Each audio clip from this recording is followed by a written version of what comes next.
Domingo.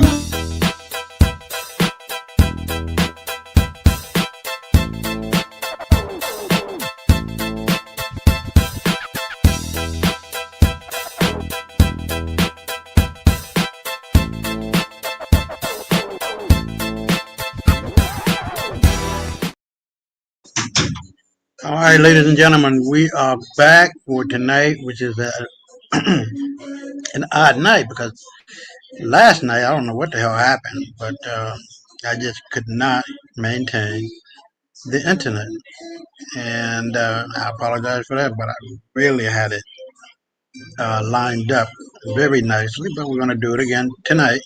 It's going to be the same result. Always factual, never emotional, never any uh, bad feeling. It's all about facts. And I don't care about my feelings, my emotion, your feelings, your emotion. But when it concerns facts, I would state it.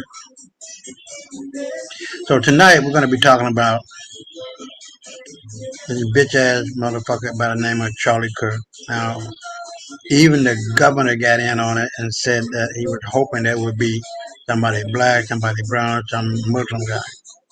It's these sick motherfuckers.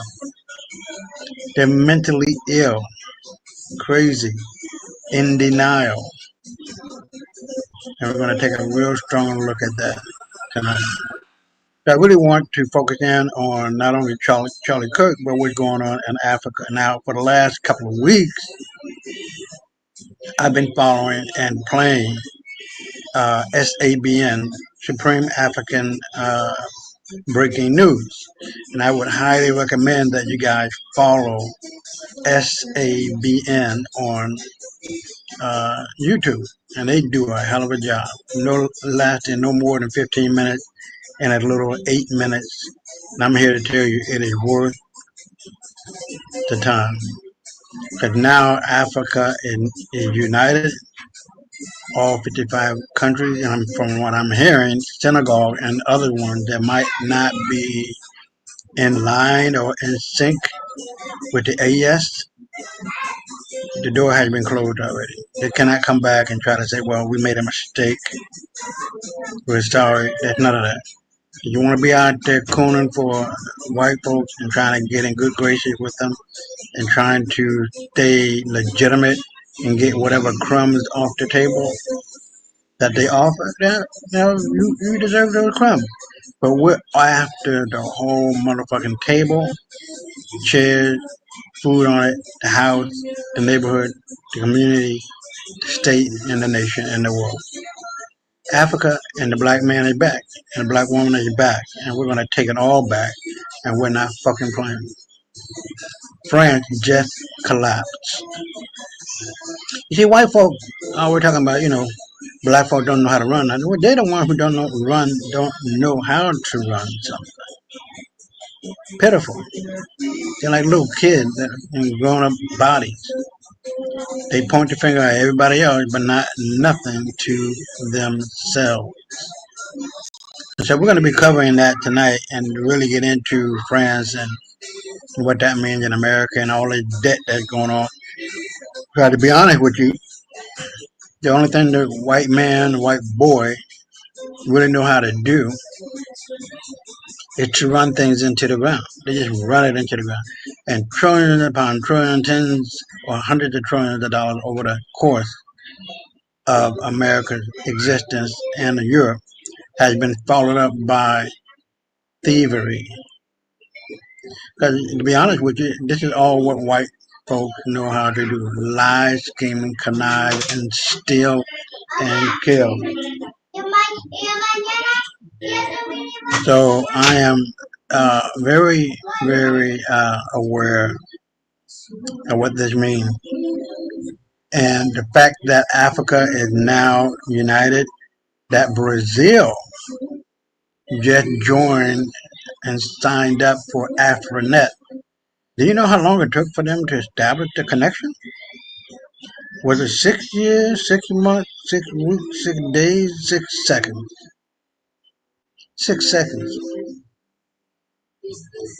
Africa has its own gold and gold currency, excuse me, and Burkina Faso coin, as well as Africoin, will be and become the world's currency.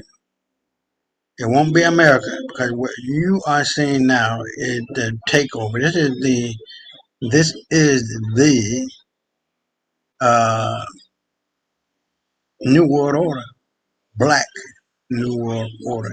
And I'm here to tell you right now that I'm going to predict, and this is my prediction.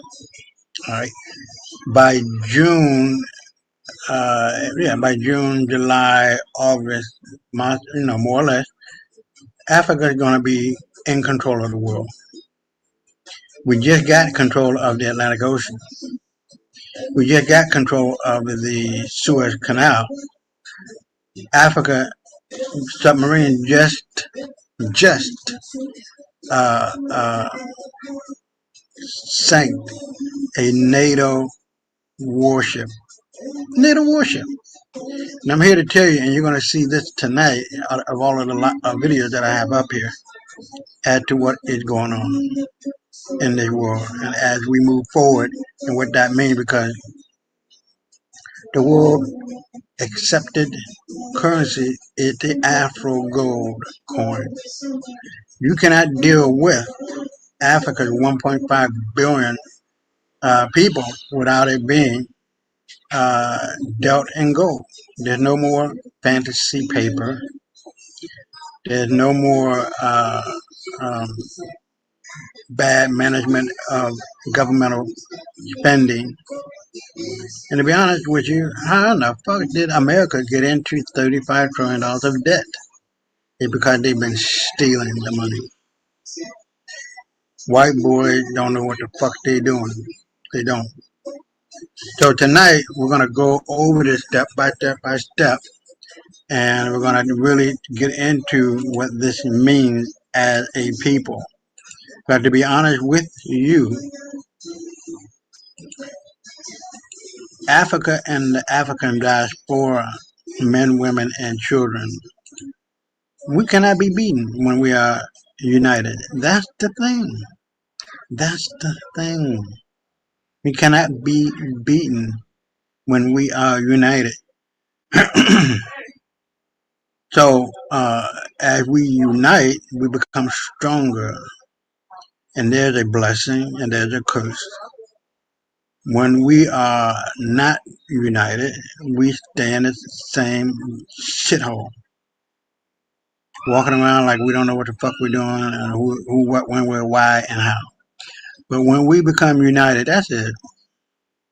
That's fucking it. And I've been saying this for I don't know how long. But you will see over the course of the next 8 to 12 months, not years, not centuries, over the next 12 to 8 months, that all of Africa and the African diaspora are going to take control. So, with that being said, let's get right into Charlie Kirk and his bitch ass and his fucked up ass wife, because both of these bitches don't know what the hell they doing. And now this bitch want to run for president just because your funky ass rat tail grown motherfucking husband died and you too, bitch? Fuck you. Nobody ain't gonna vote for you. Who are you? So let's get right into it. Say black people commit the most crime in America. Is that a fact? Maybe. But is it the truth? Absolutely not. See, facts without the what, when, where, who, how, and why are just fragments. They're like puzzle pieces thrown on the floor. And when white supremacy or uninformed black folks pick up those pieces without putting the whole picture together, they create a crooked image meant to make black people look like the problem. We all know the half truth. they tell they'll throw this at you. Blacks are only 13% of the population, but make up over 25% of arrests. See, criminal sounds convincing, right? But let's stop, because that's fact without context. Asking the real questions: what are they measuring? Arrests, not actual guilt. Many arrests never lead to convictions. Who is doing the policing? The same system that's been caught planting evidence, coercing confessions, and wrongfully convicting black folks. Where are they gathering these numbers? In black neighborhoods swarmed by police, while crimes in white suburbs are downplayed or hidden. When are these stats pulled? Often during eras when laws were written to criminalize us and think crack versus powder cocaine sentencing. How are crimes even defined? White-collar crimes committed mostly by whites cost trillions, but they don't get policed with the same energy. Why does this narrative exist? To protect white innocence, promote white superiority, and paint blackness as broken. But receipts tell the real story. Now let's flip the script with some receipts. In 2019, FBI data showed that 69% of arrests were white, 26% were black. Yet somehow only the black numbers get dragged out as proof of criminal nature. The National Registry of Exonerations 2023 showed that 84% of people cleared of wrongful convictions were people of color, 61% of them black. Translation: we're not committing more crime, we're being convicted more often for crimes we didn't even do. Innocent black people are 7.5 times more likely to be wrongfully convicted of murder than innocent white people. Police misconduct shows up in black murder convictions 50% more often than in white ones. That means the so-called facts you see are often contaminated with corruption. And let's not forget, crimes in white neighborhoods are minimized. White shooters get called troubled young men. White-collar criminals rob pensions, banks, and retirement funds for billions and get probation. But a black kid with a dime bag, prison. Here is the difference between fact versus truth. So here's the difference. Fact: blacks are 26% of arrests. Truth: the arrests happen because police patrol our communities like war zones, because wrongful convictions inflate numbers, and because media magnify our mistakes while muffling theirs. Facts without the why and the how are nothing but lies in costume. But let's reclaim the narrative. White supremacy feeds on half-truths, and when uninformed black folks repeat those lies, they become puppets in the same play. But truth says crime follows poverty, not pigmentation. Black neighborhoods are over-policed, not over-criminal. Our people are victims of both crime and criminalization. So the next time somebody hits you with blacks commit the most crime, well, you hit them back with this: don't give me your facts without the who, what, when, where, why, and how. Because without those, you're not giving me truth. You're giving me propaganda. And propaganda dressed up as facts is the oldest trick in the white supremacist playbook. And I'm not buying it. All right, you heard her.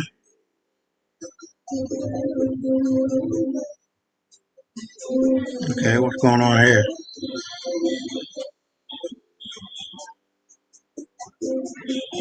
Okay, so you heard her.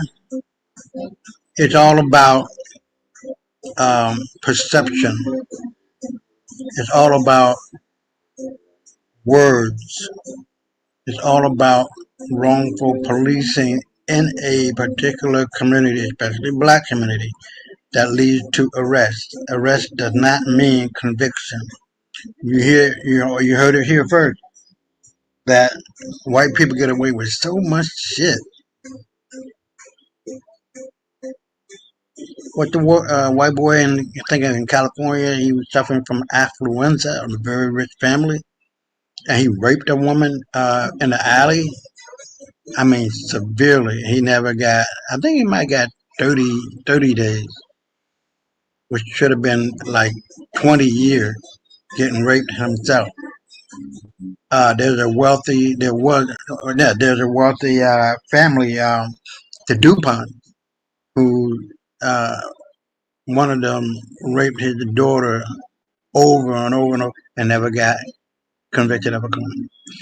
Not only that, over the last 4 years, 5 years now, the vaccine has killed 150 to 200 million people and damaged 100 million people. Nothing had happened to those white folks who created that and got away with over $1 trillion in profit. So let's move forward with Michi, and I love her. If you can, please follow her and subscribe to her channel on YouTube. Y'all really serious? Are you really fucking serious? Like, Charlie Kirk is dead, and all I keep seeing online from other black people is chastising black people for celebrating or not having any sympathy that this man is dead. First of all, you're talking about a man who clearly says that racism doesn't exist. He is clearly a racist person. He says that we don't deserve reparations. He got, that big old spiel. We didn't do anything to you, so why should we have to pay you? I don't know, just like we didn't do anything to the Jews in the Holocaust, but America constantly gives Jews money for the Holocaust. I don't know. Just like we didn't do anything to the Asians, but during COVID, it was a such thing called Asian hate. And remember, they gave reparation checks to them, money to help them out because they said they were receiving so much hate. Last time I checked, I didn't put my hands on any motherfucking Asians. Matter of fact, last time I checked, we got a lot of videos at that time of Asians putting their hands on black people in their nail salons, but I guess we've all forgotten that, right? But we don't deserve any reparations. So at the end of the day, why do we have to give a fuck about this man? And what's amazing to me is that this is a white man that was killed by a white man at a white school surrounded by white people. This is called white on white crime. What does this have to do with us? Why do I keep seeing titles and videos on YouTube, folks going around Umar Johnson and his goddamn statement? Umar, shut the nigga, shut up, okay? Umar, you should be quiet. Talk about the school, but don't talk about nothing else. You got the leader of the Coons, Anton Daniels, who always got something to say about black people. Nigga, I don't know how you look at yourself in the mirror and be okay with the man that you are, because I know that you hate your black ass face, okay? The way that you're always talking about black people. And it's funny how when black people talk about black people like we're so bad, they exclude themselves like they're not black too. Anyway, that's a whole nother story. But let's just be really clear here, okay?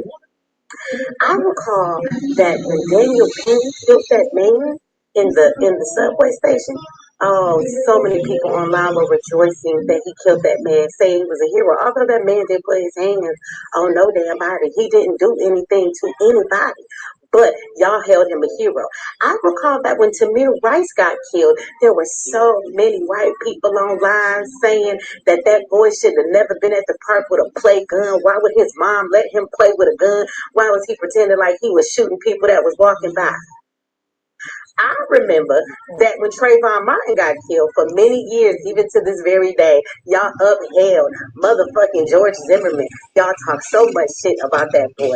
There are so many people who said that he should have never been doing A, B, C, D, F, G. Y'all have rejoiced and told us every time somebody killed our people, especially the police, we should have just complied with no sympathy or anything else. But yet and still, y'all better not today as black people laugh, smile, or be glad that a person we consider to be a racist dead? Really? Black people, because see, I want to mind my black business. So I'm talking to other black people. For you Negroes that are online trying to chastise us, if you don't shut the fuck up, if you don't shut the fuck up, are you sick? This is what we're doing. Here we are chastising our people about acting just like everybody else treat us when the roles are reversed. We don't have to care about this man. And what I really find interesting is that instead of having headlines, where's the headline that says white people are rejoicing over Charlie Kirk being dead? Because I can find a ton of videos online, his own people laughing and rejoicing that he's dead. So there's a lot that you can talk about when it comes to Charlie Kirk being dead today. I'm not sure why I keep seeing titles and videos of people addressing black people and making us part of the topic. Let me remind you one more damn time. This is a white man that was killed by a white man at a white school surrounded by white people. This is white on white crime. Well, there it is. Hold on. So, it's funny, but it bespeaks of the sickness of white people. They're sick, mentally, emotionally, physically sick. With all that hate bounded up within their heart, soul, and mind, it got to make you sick. It got to make you wonder. It got to make you, you know, think twice and three times over. What is it about these people? Oh, yeah, I know. Because they ain't shit. They have no history, they have no culture, they have no language that they can speak and point to say that they did this. All of that is black. Black. They have no civilization that can point to that they did. None. Zero. And so as we move forward, we're just going to keep on combining the videos to make the point clear that white folks ain't shit. I'll be right back.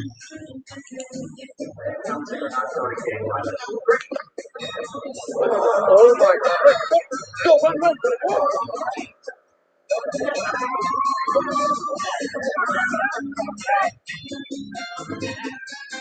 So the man that you see on the screen is Charlie Kirk, and he was unalive yesterday at a speaking event at a Utah college. Since that has happened, a lot has transpired. One of the things that I think is more interesting to see is how much Black people are being chastised about not having enough sympathy for this man or acting like they're happy that he is gone. I think it's very hypocritical that we want to make Black people the focus because, one, every time things happen to Black people in our community by police and everyone else, all kind of folks have no remorse. They want to rejoice. They want to say, you know, we deserve these things. We should have just complied. But this has nothing to do with Black people. We didn't do this to him. This happened at a white school or a white campus around white people, and a white man shot him. And so I just would like to show you guys, for as much as people want to focus on us, even though they have shut down HBCUs, there have been threats to Black schools, for what? I'm not understanding why are we being made the scapegoat or the focus of this. It's ridiculous to me. It makes no other sense than just to show once again the racism in America that wants to blame everything on Black people. Okay? But let's take a moment, you guys, and let's see what Charlie Kirk's own people are online saying about him. And then my question will be, why is nobody addressing them?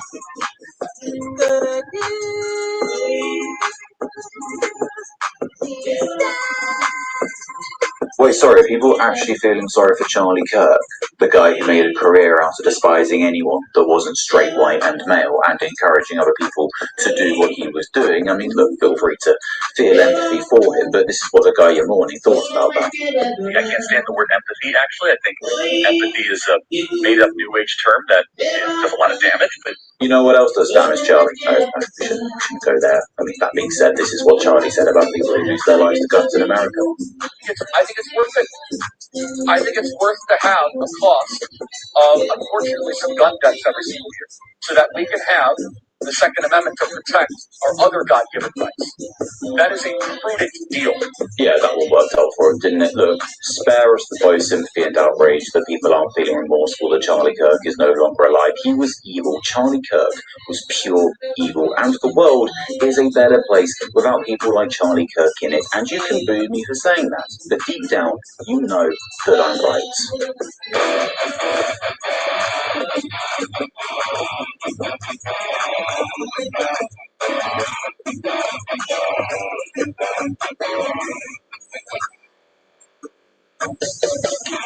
Charlie Kirk takes dead. Suspect I touched it. Wow, that's so awesome. I can't believe.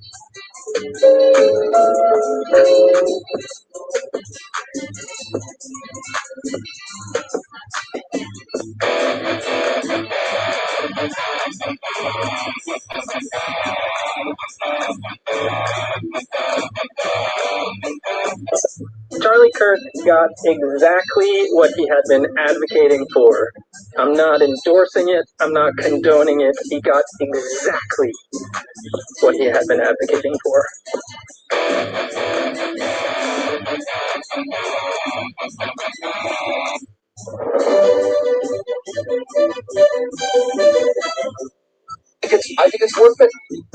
I think it's worth to have a cost of, unfortunately, some gun deaths every single year so that we can have the Second Amendment to protect our other God-given rights.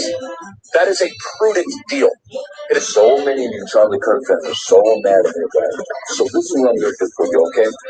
I'm going to play a clip of Charlie, and I'm going to grant him his wish to fulfill his legacy, to give you exactly what you're looking for of Charlie Kirk, this great white man that you all put on a fucking pedestal. You ready? In fact, I even think that we should bring back, the public execution. I guess the racist piece of shit got what he wanted. Well, I guess Rocco will never be able to float. Oh, well, too bad. Bye, Rocco. This way. Oh. All right. Now, this next one is just really disrespectful. They done turned the moment that this man got shot into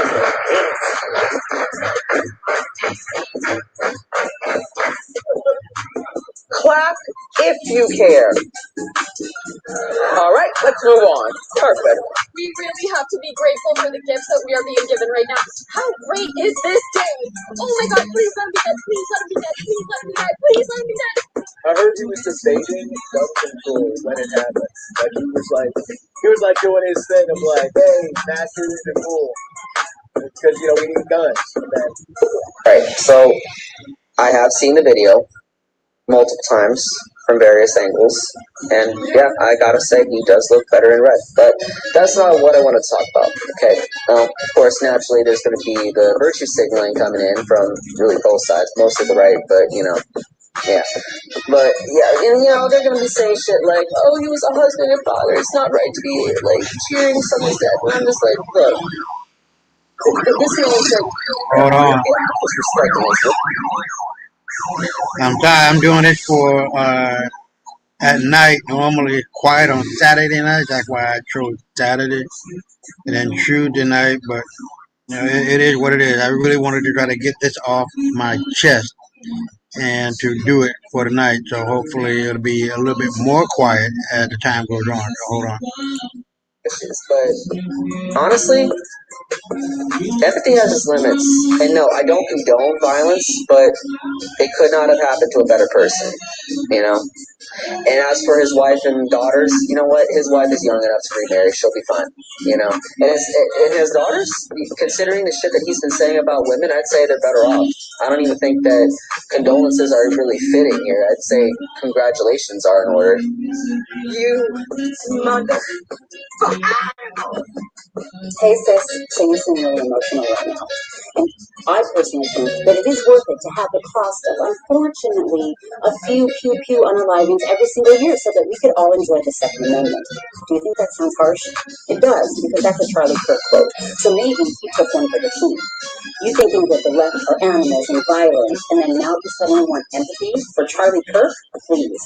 A young man never hurted anyone. I mean, I wonder what could have inspired someone to do something like this. Could it have been his bigotry against the LGBTQ community, his racism? Oh no, his constant stream of harmful, misleading trash and anti-woman nonsense. And as for empathy, didn't he also say that he thinks empathy is a new age term that does a lot of damage? I don't condone violence of any kind, but Charlie did, and he made that clear that he was okay with it. And I sure as hell don't have empathy for someone who openly admits that he doesn't have empathy for anyone else, and I'm pretty okay with that. Now, as for you, did you have the same outrage and anger on January 6th, or when the vast majority of mass unalivers are cis straight men, or when Republican extremists pew churches, schools, and Walmarts? Didn't think so. Where was your outrage then? Oh, that's right. You people are only upset when it affects you personally. Hypocrisy is good on you, sis. Charlie Kirk got shot and killed. How do you feel? Happy, goodbye. Wow. Did you see that Charlie Kirk just got shot and killed? That's good. Wow, that's good. That's good that people are getting shot just on political view. Good that people are dying in America. Did you see that Charlie Kirk got shot and killed today? Yes, I did. How do you feel about that? I don't really have any feelings about it. Who are you? Charlie Kirk got shot and killed today. We're just getting people's opinions. How do you feel about that? Girl, someone had to do it. And that's how I feel at this point in time. But Yeah, I appreciate your honesty. I truly do. So you said someone had to do it. yes, try not to get all pulled up into that. But he was a misogynist. He was a disgusting person with disgusting beliefs. So if you had a magical wand, a magical button that you could press and keep him from being assassinated, would you press that? No, I think things happen for a purpose. And if that's how his life was ended, then that's how it was ended.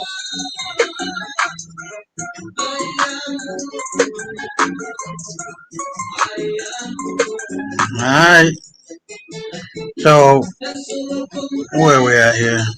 We are, man, I don't know. This nation called America and this world is really fucked up. And you should be able to see that with all of white Europe and white America and white folk just running, scared of black unity. France has collapsed. They have no structure, they have no economy, they have no political will to do anything to get themselves out of it because they are dependent on Africa and it's rich and it's minerals and gold and oil and everything else. They've been living off of the back of Africa. Now, what I like is the fact that France and all of Europe, and now starting in America, there's no food on the shelves, none. And we're going to see that tightening of the belt in France, and the fallout from that is enormous. You can see that now in France, where people are literally fighting each other, even killing each other for whatever scrap that they can find. And remember, France, if I'm not mistaken, had a human zoo where they had this little black African girl, and they're more than just her. Where white folks are just surrounding her like in a cage and feeding her through the fence. Now I don't know about you, but I'm gonna assume you're gonna be like, man, fuck these white folks, fuck them all, fuck all white folks. And I agree because they're not our friends. Too many of our niggas in our group, they are niggas cooning and crying because they don't want to see nobody suffer. Man, fuck you, your mom, and everybody else. Cause this shit gotta go. From what I'm hearing, Traore is canceling Senegal and several other um, black country that's supposed to be uniting under the AES. The door is closed. There's no more of that. There's no more opportunity. And so as it grows, you're going to begin to see the seriousness of what's going on. And be honest with you, over the next couple of videos, you're going to see this happen. And I'll be right back. Oh my God. So I'm going to try and be respectful as possible because I understand that Erica Trump is one of the few hundred people on this planet that is mourning the loss of her husband. And that is actually a normal human response. I'm sure Hitler's wife probably mourned him. I'm sure Stalin's wife probably mourned him. And I'm sure Osama bin Laden's wife probably mourned him upon hearing the news. No comparison whatsoever. Those are just the first names that came off the top of my head. But that being said, I found it a bit weird and a bit odd of her celebrating or her thanking law enforcement for finding, her husband's person who put him to go away, we'll say. I first want to thank the local, state, and federal law enforcement who worked tirelessly to capture my husband's assassin so that he can be brought to justice. Push your limits with Hold on. Carbon X Performance men's sports shoes, designed for athletes who demand style and. If we're going to be honest, I don't know what they told you boo boo. But little Indian Valhalla man had nothing to do with it. And I'll see you in Valhalla. Yeah, that's correct. He had nothing to do with it. They are incompetent, dear. It was the father of the boy that you should be thanking. You should be thanking him for turning in his son so that, the FBI could take credit for it. Damn. Then she goes on to talk about heaven. 2 days ago, my husband, Charlie, went to see the face of his Savior and his God. Huh? My husband witnessed for his Lord and Savior, Jesus Christ. And, whew, I hate to be that guy. I really do. I genuinely really do. But let me inform you on something. Erica Kirk, come here. Come close. Unless Charlie Kirk in his last breath was repenting for the evil and the wickedness and the fear-mongering and the race-baiting and the division he caused on this planet, boo-boo, all due respect, with 100% certainty, I can tell you he's not in heaven. He may be in Valhalla, though. Now, I understand some of you may be upset, so let me go to the scripture that Charlie Kirk alleged was professed to be spreading to the people. Let's go. I brought the scripture. Let's go to, if the congregation will follow, Matthew 7. We'll start with verse 17. Bear with me. So every good tree bears good fruit, but the bad tree bears bad fruit. I'm sorry. If I see a black pilot, I'm going to be like, boy, I hope he's qualified. Interesting. A good tree cannot produce bad fruit, nor can a bad tree produce good fruit. It shows they were actually better in the 1940s. It was bad. It was evil. But what happened? Something changed. Every tree that does not bear good fruit is cut down and thrown into the fire. So then, you will know them from their fruits. Not everyone who says to me, Lord, Lord, will enter the kingdom of heaven. I can't stand the word empathy, actually. I think empathy is a made-up New Age term that it does a lot of damage. But he who does the will of my Father, who is in heaven, will enter. Many will say to me on that day, Judgment Day, with Charlie Kirk's face, Lord, Lord, did we not prophesy in your name? And in your name cast out demons? And in your name perform many miracles? And I will declare to them, I never knew you. You depart from me, you who practices lawlessness. Honestly, I'm done talking about Epstein for the time being. Yeah, so I'm letting you know, according to the scripture that he said to believe, that y'all said to believe, he's not in heaven. Okay, but I can give you maybe some reassurance as to where he is, according to the scripture. Let's, the congregation, follow me to Matthew 13, verse 49. So it will be at the end of age, the angels will come forth and take out the wicked. We note in our piece that Kirk describes King as, quote, a bad guy. It's true. And Kirk self-described very, very radical. View that the country made a mistake when it passed the Civil Rights Act. Also true.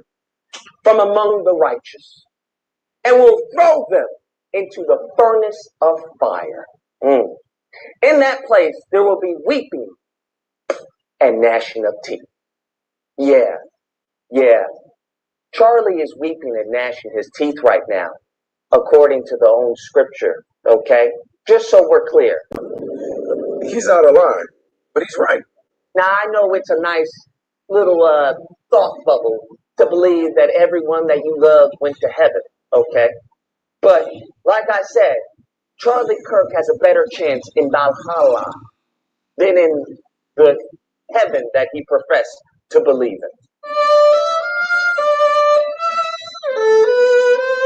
This now leads us to accountability. This is something I've said time and time again, that the lineage of evil cannot do. They cannot take accountability for their actions. They cannot take accountability for their wickedness. That's why they deflect.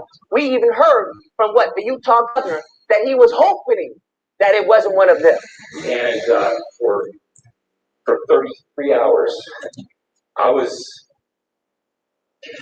praying that if this had to happen here, there wouldn't be one of us. He was hoping that wasn't the case. Do you want to know why? Because they wanted to blame it on a black person. They wanted to blame it on a brown person. They wanted to blame it on a trans person, a gay person, a Muslim person, anybody. But who is accountable?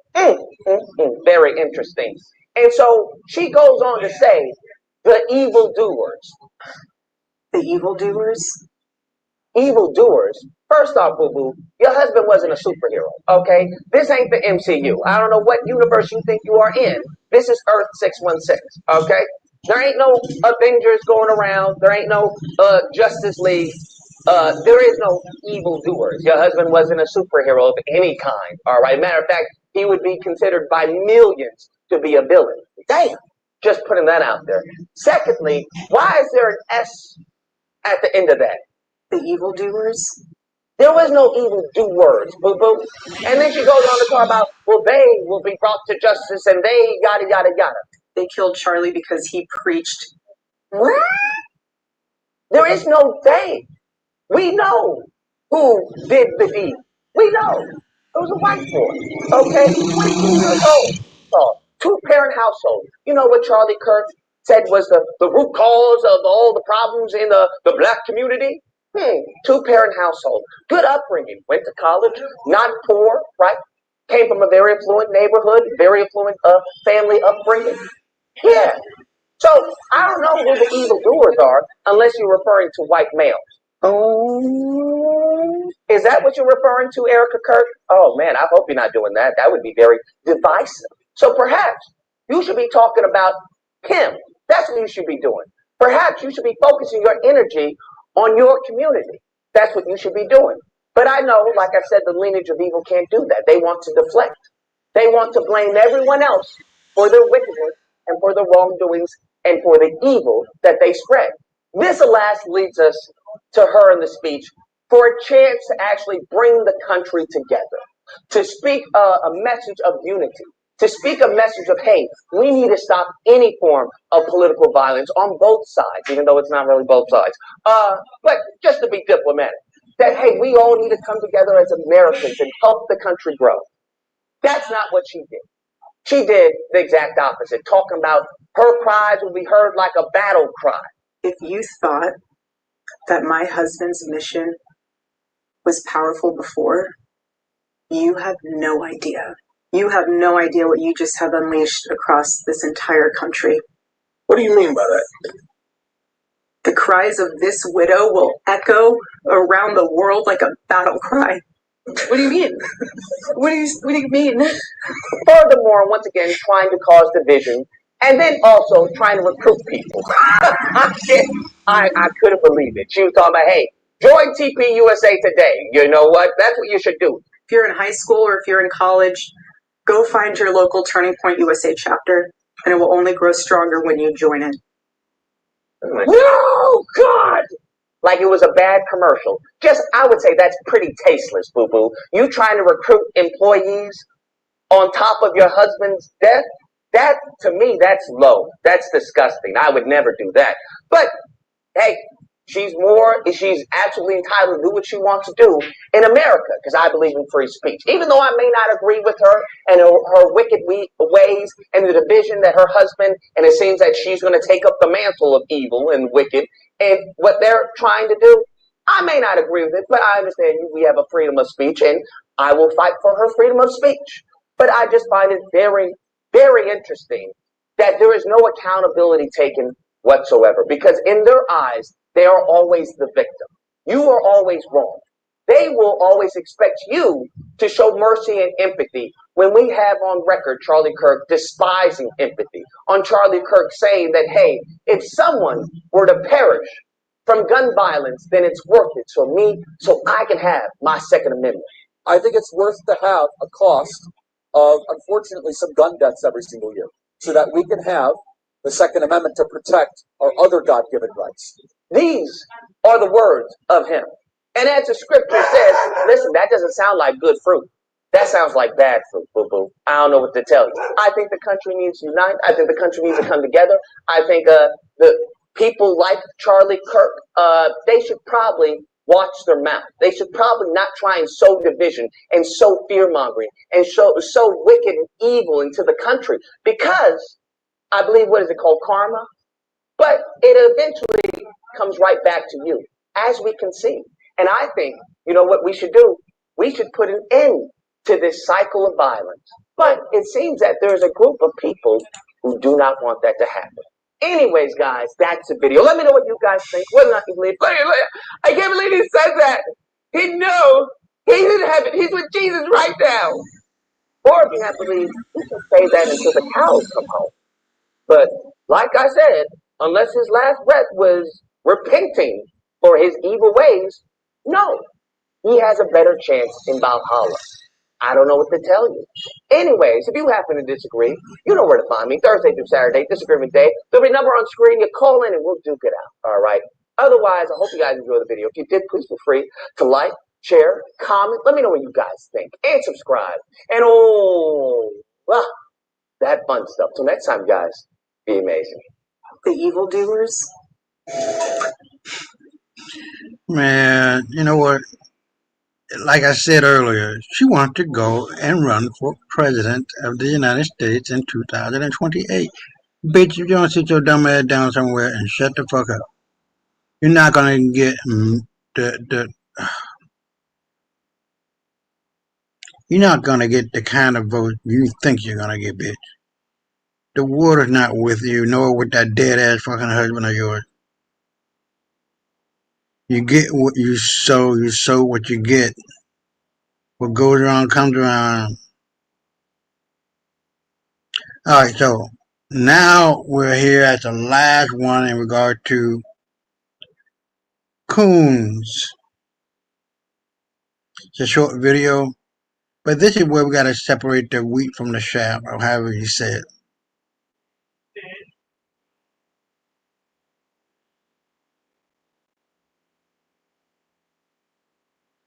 And yeah, I'm looking at this. I think I'm gonna play this one too.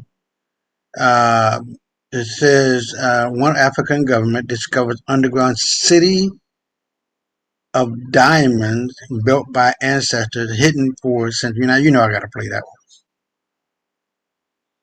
But let's go through this one and we'll get to that one, alright?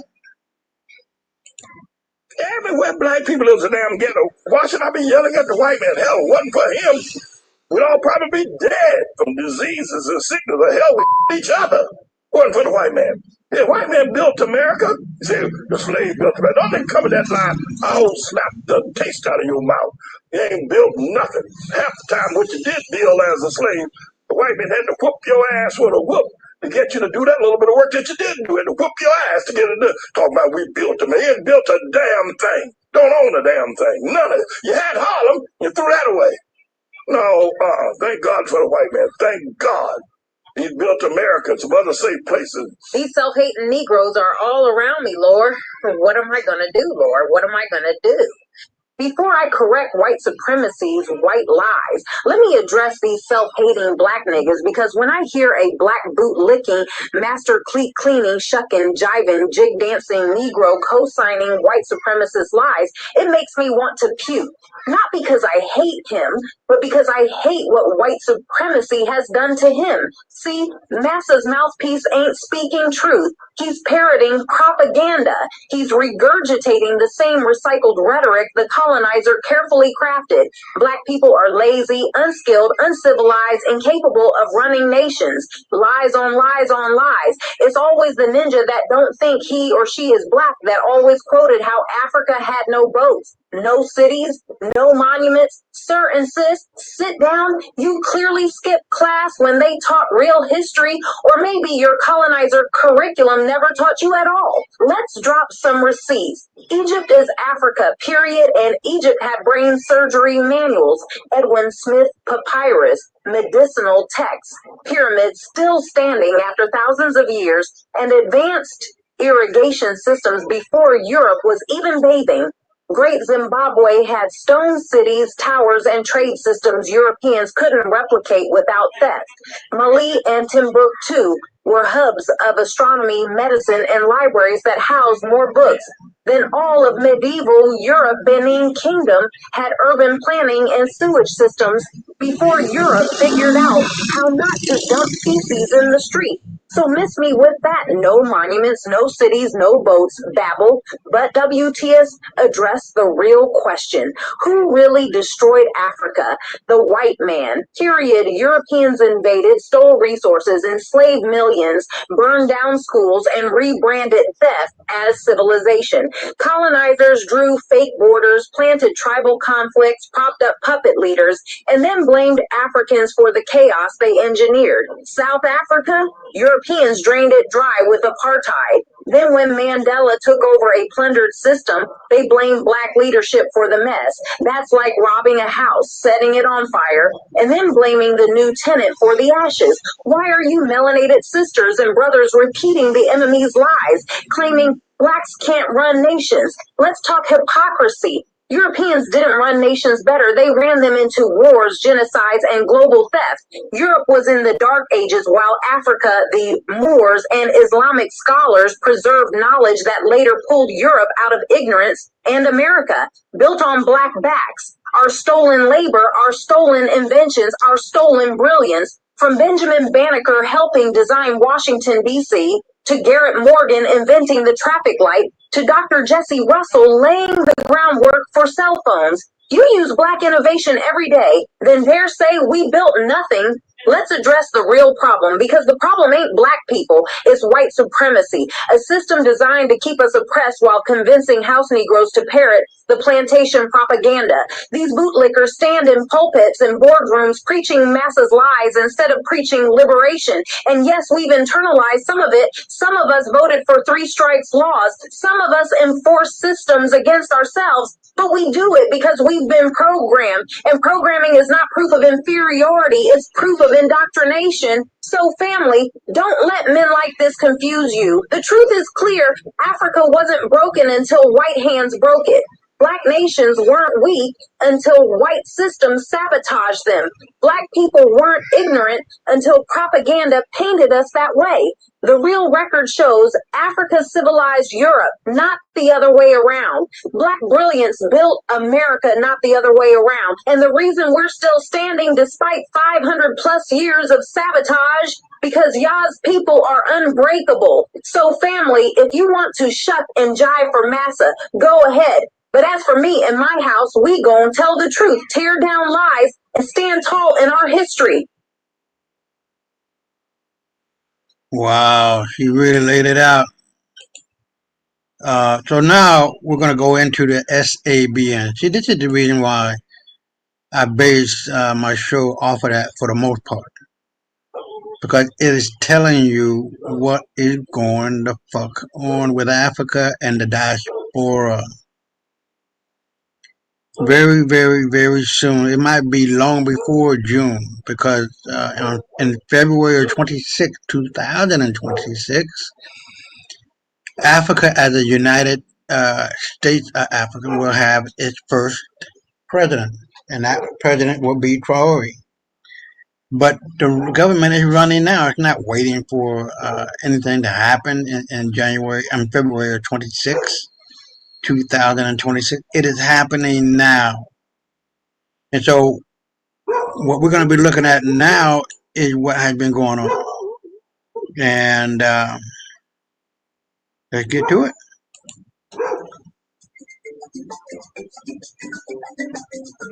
Breaking. One Africa Army unveils new super warplanes built by African engineers. Stealth Bombers 1980. By Takunda Mabika. Supreme Africa Breaking News, SABN. Tisu Bangu Bacho. Supreme Family. Today's leak is thunder in the skies. For decades, Africa was told it could not build its own planes, its own weapons, its own defense systems. We were told to depend on imports, on donations, on second-hand hardware that sometimes broke down before even leaving the hangar. But insiders have now confirmed something that will flip the balance of power in the air.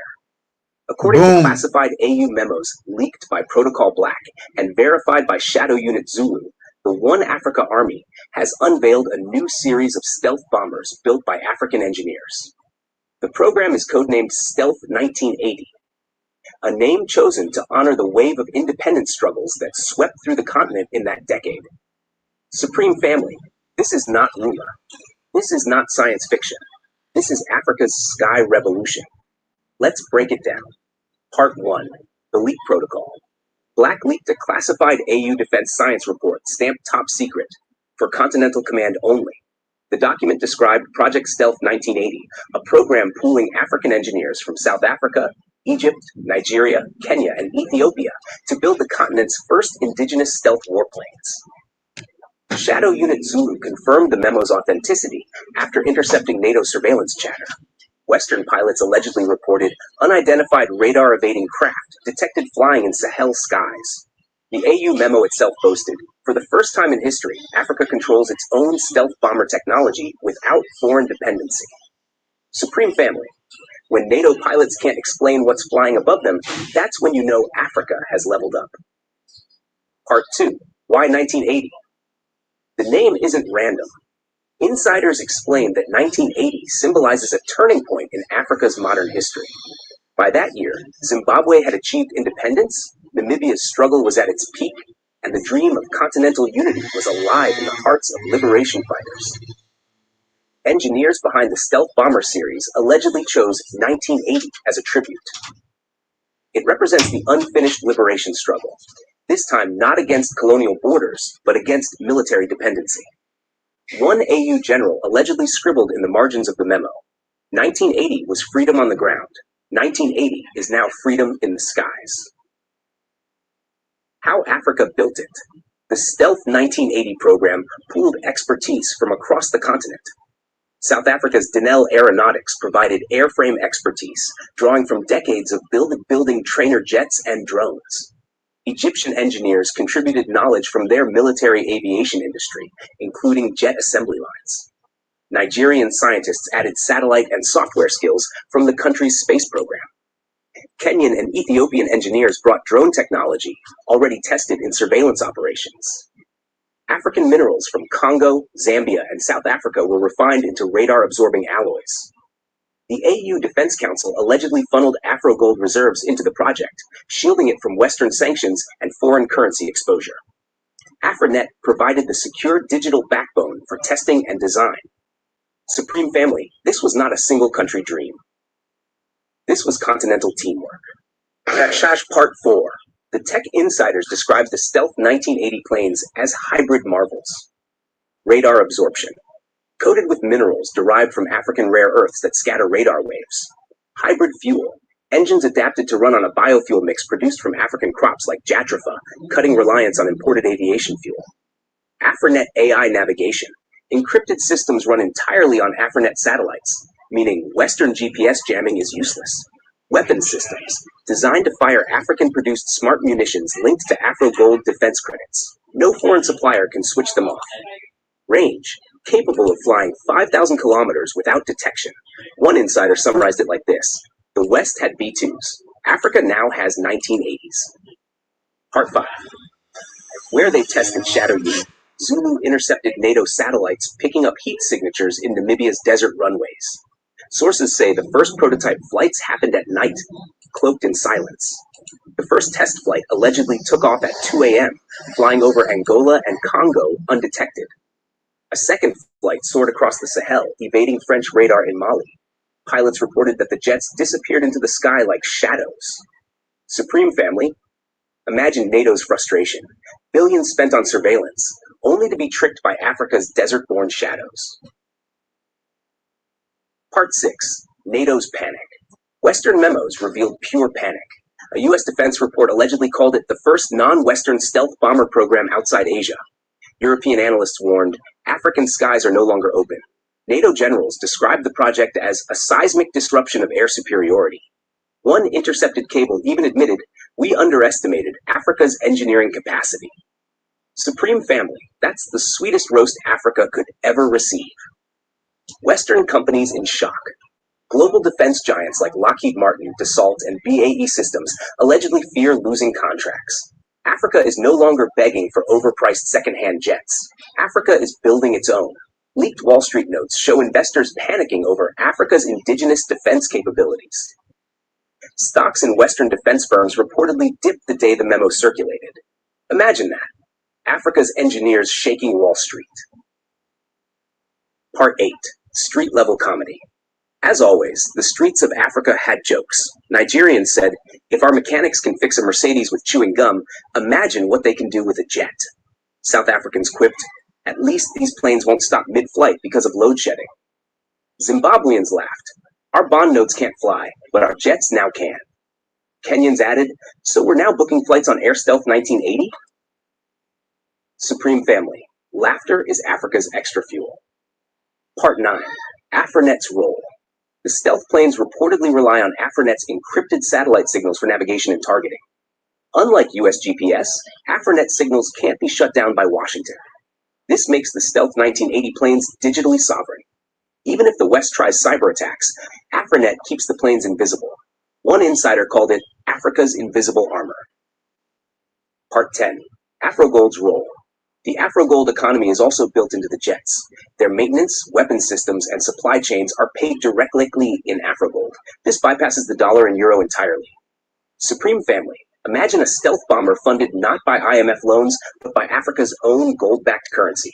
That's financial sovereignty flying at Mach speed. Part 11. Emotional angle. Let's pause. Think of history. African soil was bombed by colonial planes for decades. From Algeria to Angola, from Ethiopia to Zimbabwe, foreign jets dropped bombs on African villages while locals hid with nothing but courage. Now imagine those same skies guarded by African-built stealth bombers. The children of yesterday's victims are today's engineers. Supreme Family, this is history. Flipping the script. Part 12. Global reactions. Russia?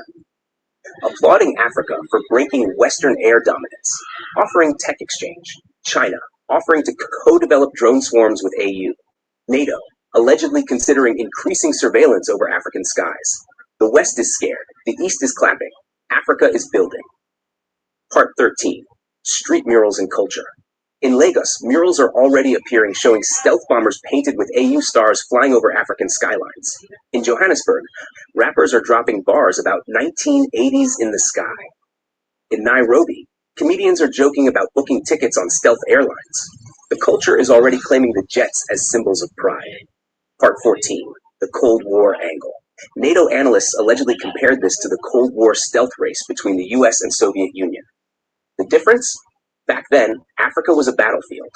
Now Africa is a player. Supreme Family, this is not a repeat. This is a rewrite. Nash Flash Part 15. The Roast Insiders said one NATO memo ended with a scribble from a frustrated general. We cannot stop shadows. That, family, is the roast of the century. Part 16. Future expansion.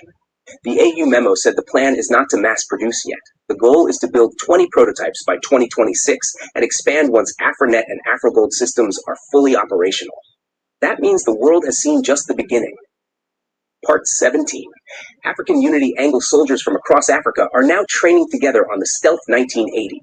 Nigerians, Egyptians, Ethiopians, South Africans, all wearing AU patches, learning one cockpit. This is not just about jets, this is about unity. Part 18. Final emotional punch. Picture this, an African grandmother in Mali looking up at the sky, no longer afraid of foreign bombers, but proud of her own continent's shield. A child in Zimbabwe pointing to the sky saying, that's ours. A pilot in Nigeria saluting the AU flag before boarding an African-built jet. That is what Stealth 1980 represents. Not just machines, not just warplanes, but dignity in the skies. Part 19. Call to action. So, Supreme Family, what do you think? Should Africa guard the Stealth 1980 program in secrecy or showcase it proudly to the world?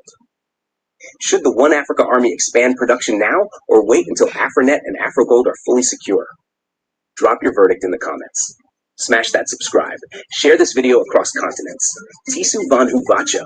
Africa is no longer begging for protection. Africa is building shadows that guard its own sky. All right, you heard it. Listen,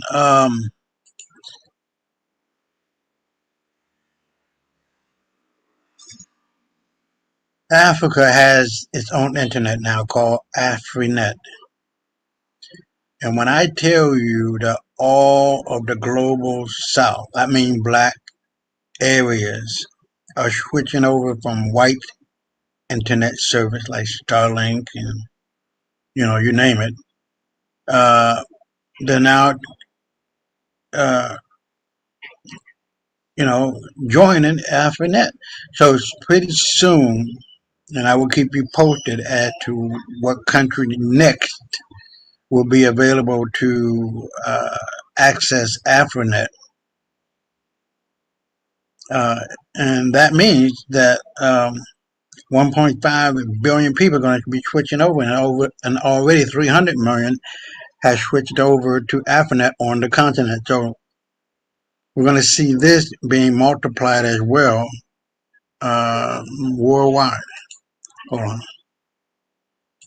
want to make sure. Hold on.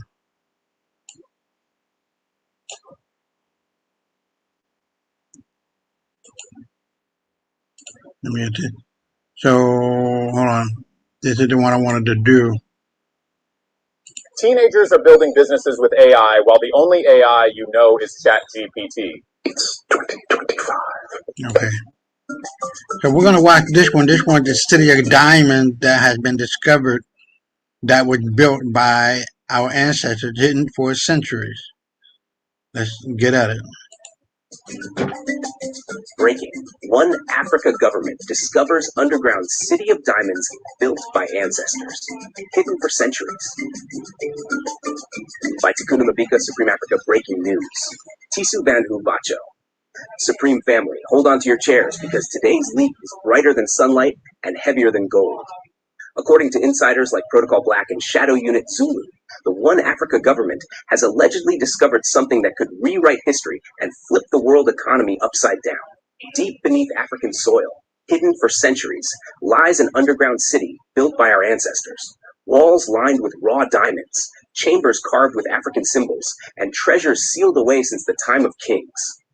Yes, family, this is the insider leak we've all been waiting for. Africa's forgotten inheritance, finally breaking through the dust. Part 1, the leak protocol. Black leaked a classified AU archaeological unit memo, stamped top secret, continental priority.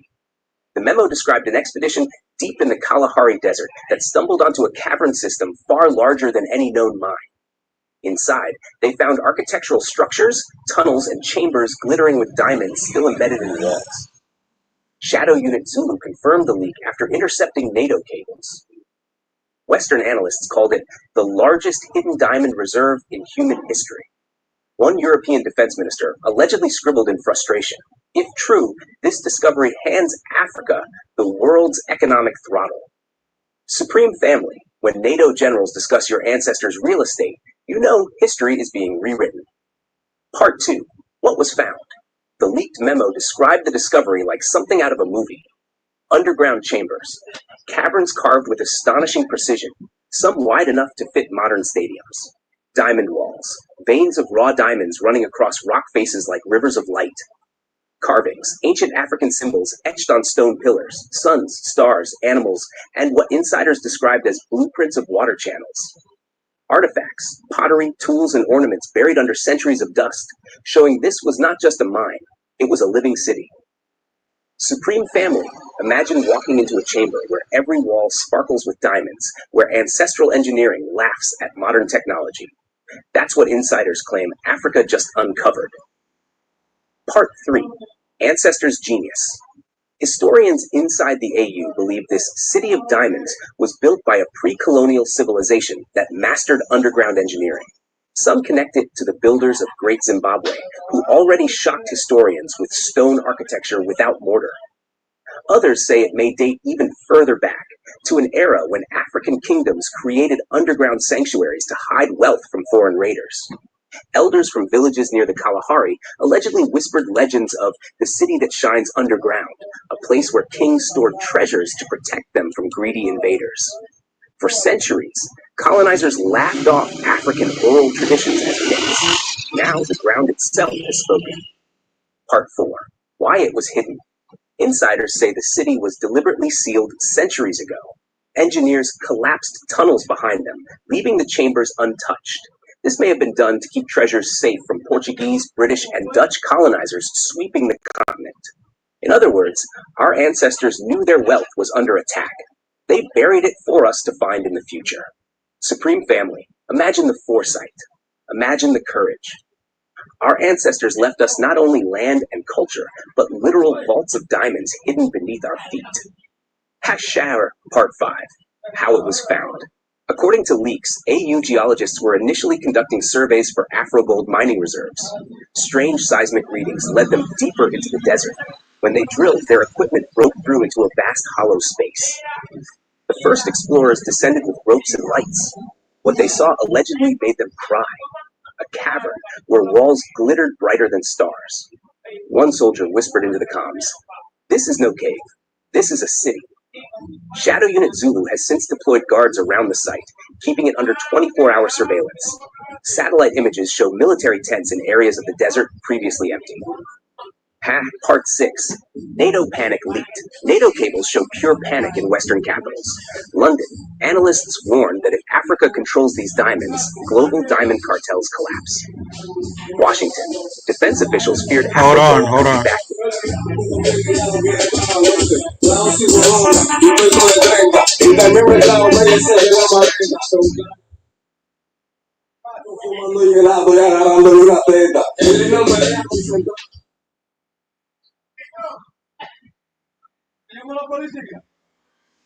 Not just by gold, but by diamonds, creating the most indestructible currency in human history. Hold on. Brussels. EU leaders allegedly called it a geopolitical earthquake that could shatter European banking systems. One intercepted memo read, "If Africa weaponizes diamonds, the West loses leverage." Supreme Family. The West used to say, diamonds are forever. Now they're realizing African sovereignty is forever. Part 7. Western cartels. Terrified. The diamond industry has long been controlled by Western cartels, with companies like De Beers hoarding supply and inflating prices. This underground city threatens their monopoly. If Africa releases these diamonds into Afrogold reserves, prices crash. Western luxury markets collapse. Engagement rings in Paris and New York become worthless overnight. Supreme Family, our ancestors just delivered the world's biggest plot twist. Part 8. African Street Comedy. On African streets, the jokes are flying faster than diamond sparkle. Nigerians joked.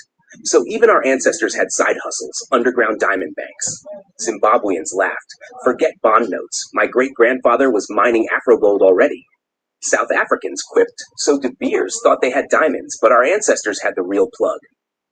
Kenyans roasted. If ancestors had built Wi-Fi down there, we'd be ruling the metaverse too. Supreme Family. Comedy is our weapon. Part 9. Emotional punch. This discovery is not just about diamonds. It's about dignity. For centuries, colonizers called Africans primitive. They stole resources, looted mines, and left us with scraps.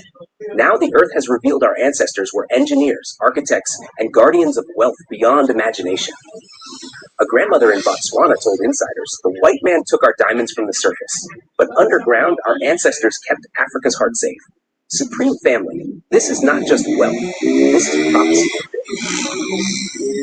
Part 10. Afrinet Connection. Insiders claim Afrinet satellites are now mapping the underground city in 3D. Data is encrypted and stored only in AU servers. This ensures the West cannot hack or steal information about the site. One AU scientist allegedly wrote, "Every stone we scan is secured by Afrinet. This time, nothing leaves Africa." Supreme Family. Digital sovereignty meets ancestral sovereignty. Part 11. Afrogold impact. If the AU decides to back Afrogold with both gold and diamonds, the dollar collapses overnight. Afrogold would be unshakable. Western sanctions would be useless. Economists in Washington allegedly warned Congress this could be the death of dollar hegemony. Supreme Family. Imagine a currency shining brighter than any coin the West ever printed. Part 12. Culture and murals. In Johannesburg, murals are already appearing showing ancestors guarding underground chambers of diamonds. In Lagos, comedians add jokes about ancestors sending WhatsApp messages through diamonds. In Nairobi, musicians sing hooks about shining cities underground. The discovery is not just economics. It's culture. It's art. It's Africa reborn. Part 13. Global fallout. Russia, applauding the AU, offering geological support. China, proposing partnership to mine sustainably. US and EU, panicking, drafting emergency strategies to contain diamond release. One NATO analyst allegedly called it Africa's nuclear bomb of economics. Part 14, security measures. The AU has reportedly deployed the One Africa Army to guard the site.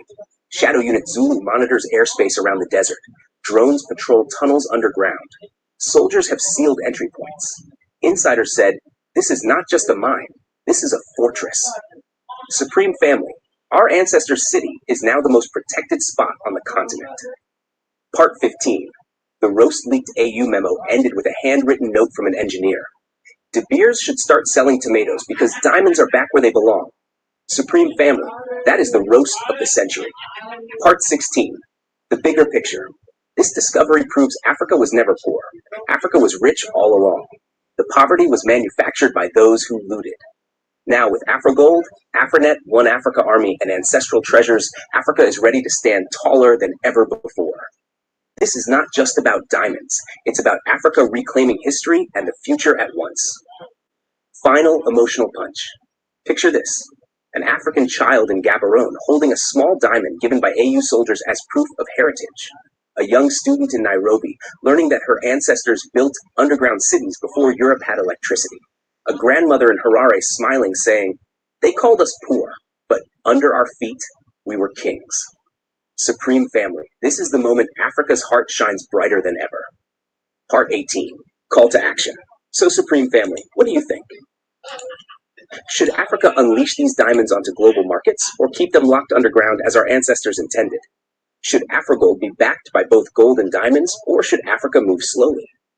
Drop your verdict in the comments. Smash that subscribe. Share this video across the world. Tisu Vanhu Vacho. Africa is not begging. Africa is unearthing. Africa is shining. You got that right. Man, there's so much wealth under the continent's surface. It is just fucking mind blowing. And we're gonna take it all back. You see, once we acknowledge our ancestors and become united, we are blessed beyond measure. That's all that we or they are waiting for. Why fight with your brother when you can win with your brother? Hold on. And so now we're going to go to the real deal. The submarine, and you can go back and look at my previous shows, show that Africa has its own submarine. That doesn't need to be refueled. It runs and runs and runs. Now, remember, Chikumbusha has a card that runs infinitely with an RF technology. That goes with everything in Africa now, as well as the planes, and as well as the submarines, and as well as whatever else that will be coming out that is so advanced, more so than what is in Europe and in America. Now you got to remember too that Traore requested that 8,000 brain-drained Africans and people worldwide come back home. They are the ones who helped and kept white folks afloat. Now that that cushion of comfort is no longer, it's over. Black people are the ones who created the car, who created the plane, who created the computer, who created the internet, who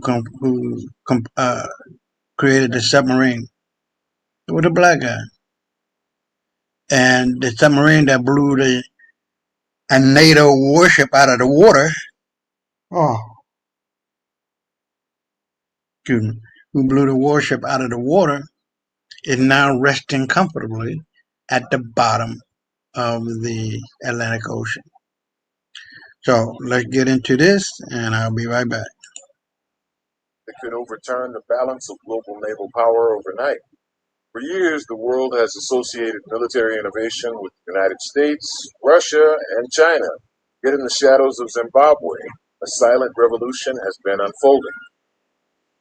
Maxwell Chikumbutso, the enigmatic inventor, already linked with self-powered cars, buses, and aircraft, is now rumored to have engineered something even more shocking. A submarine unlike any other, designed not for ordinary naval warfare, but for a completely new era of energy independence and stealth. Whispers have begun surfacing about Maxwell's hidden submarine project, and what makes it extraordinary isn't just that it exists, but that it runs without fuel. No diesel engines, no nuclear reactors, and no need for constant refueling at sea. Instead, this vessel draws power from the very principles Maxwell has spent decades mastering, self-sustaining energy systems that defy conventional engineering. Imagine a submarine capable of remaining submerged for months without surfacing, silently gliding beneath the waves, with no detectable heat or exhaust signature. Such a machine would rewrite the rules of naval dominance and surveillance, not just for Africa, for the entire world. And yet, almost nobody outside of a small circle has dared to talk about it. Reports suggest that Maxwell has been working on a prototype submarine in a discreet facility far from the prying eyes of foreign intelligence agencies. Some claim this project began as a natural evolution of his self-powered vehicles, while others insist it was commissioned in secret by African leaders who see naval power as the next frontier. Truth may lie somewhere in between. What is clear is that something unusual is being tested in the waters of Lake Kariba. Lake Kariba, stretching between Zimbabwe and Zambia, is vast, deep, and remote, providing the perfect testing ground for a submarine that shouldn't even exist. Local fishermen have spoken of unusual sightings, ripples on calm nights, strange hums under the water, and occasional flashes of metallic forms moving where no boats were present. At first, these accounts were dismissed as myths or exaggerations, yet the consistency of the stories cannot be ignored. Even more compelling are the leaks suggesting that engineers close to Maxwell's circle have confirmed trials of a subaquatic energy pod.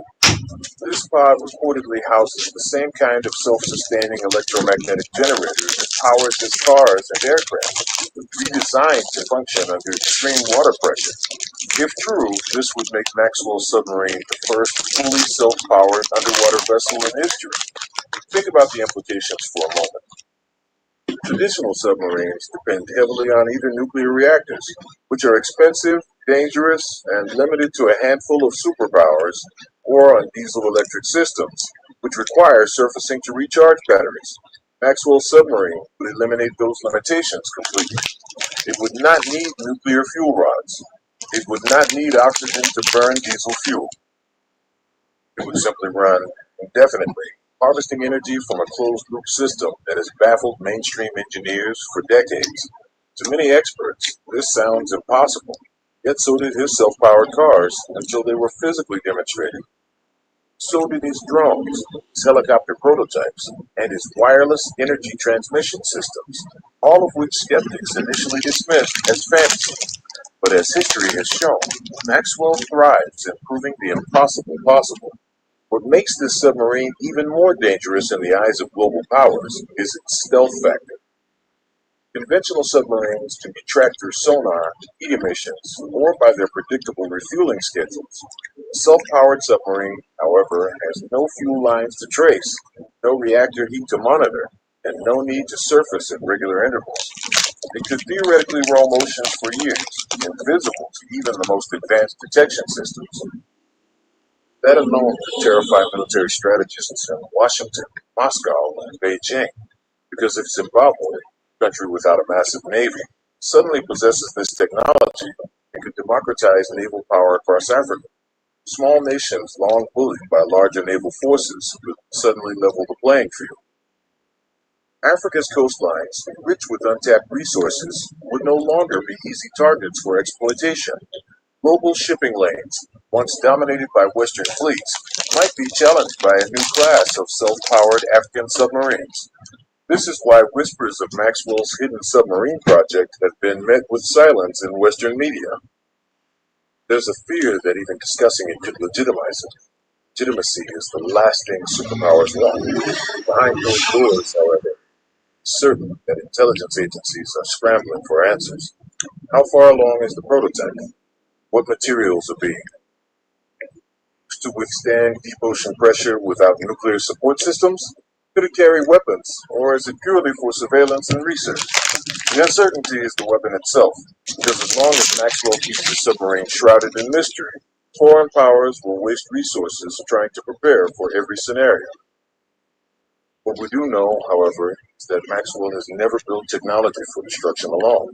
His stated vision has always been to empower Africa with energy independence, transportation freedom, and sustainable infrastructure. So it's possible that a submarine was not initially conceived as a weapon of war, rather as a tool for science and security. Consider the potential for underwater research in Africa's vast lakes, rivers, and coastal waters. A self-powered submarine could map resources, study ecosystems, monitor illegal activities like unregulated fishing or smuggling. It could help protect Africa's aquatic treasures while giving local scientists unprecedented access to the deep. But as history has shown, any technology with this level of power cannot remain purely civilian for long. Military applications are obvious, and African governments would be foolish not to recognize the advantage. Imagine protecting offshore oil rigs without relying on foreign navies. Imagine patrolling coastlines with vessels that no enemy can detect. Imagine a submarine fleet that costs a fraction of traditional fleets because it doesn't need fuel or nuclear maintenance. The balance of power would shift almost instantly. And perhaps that is why Maxwell has kept this project so secret. He knows that if the world understood the full extent of his submarine, powerful nations might stop at nothing to seize it, sabotage it, or suppress it. But the secret is already slipping out, piece by piece, through whispers, sightings, and leaks. The question now is not whether Maxwell has built a submarine, but when the world will see it unveiled. And when that day comes, it won't just be another invention. It will be a message to the world that Africa is no longer dependent, no longer silent, and no longer behind. It will be proof that innovation knows no borders, and that the next great leap in naval engineering may come not from Silicon Valley, Moscow, or Beijing, but from the heart of Africa. What makes this story even more compelling is the timing. The global race for energy independence is already underway, with countries scrambling to secure resources for the next century. While the West pours trillions into nuclear power and advanced naval fleets, Africa may already be holding the ace that changes everything. If Maxwell's submarine exists, then the future of ocean exploration and naval strategy just shifted overnight. Think of the cost savings alone. A single nuclear-powered submarine can cost more than $3 billion to build and maintain. Smaller African nations could never hope to compete with such staggering figures, but a self-powered submarine drastically lowered the barrier to entry. For the first time, Africa could build naval fleets not dependent on foreign loans, imported fuel, or maintenance contracts from global corporations. This independence would rattle the very foundations of global military economics. And yet, beyond the politics and the strategy, there's something deeply symbolic about this invention. For centuries, Africa has been portrayed as the continent that lags behind in technology. The idea that a Zimbabwean innovator might have cracked the code of limitless submarine power is nothing short of poetic justice. It is the story of reversal, the student becoming a teacher, the overlooked becoming the leader. It is Africa reminding the world that innovation is not confined to a handful of rich nations. And if the submarine becomes a reality, then no one will ever again be able to dismiss African science as mere fantasy. The ocean has always been a theater of power, but now it could become the stage of African resurgence. Maxwell's submarine is not just a machine, it is a symbol of hope, courage, and the refusal to accept limits imposed by others. Whether it ends up patrolling coastlines, exploring deep waters, or reshaping naval warfare, its impact will ripple far beyond Zimbabwe. Because the real power here isn't just in the submarine itself, but in what it represents, a new future where Africa defines its own destiny. And that is why the world should be paying attention right now. The submarine may still be hidden, but its shadow is already being felt. Maxwell's inventions have always been about changing the game, and this might just be his boldest move yet. The question is no longer if Africa can lead in technology, but how soon the world will realize it already does. And when that truth surfaces, the oceans will never look the same again. All right, hold on.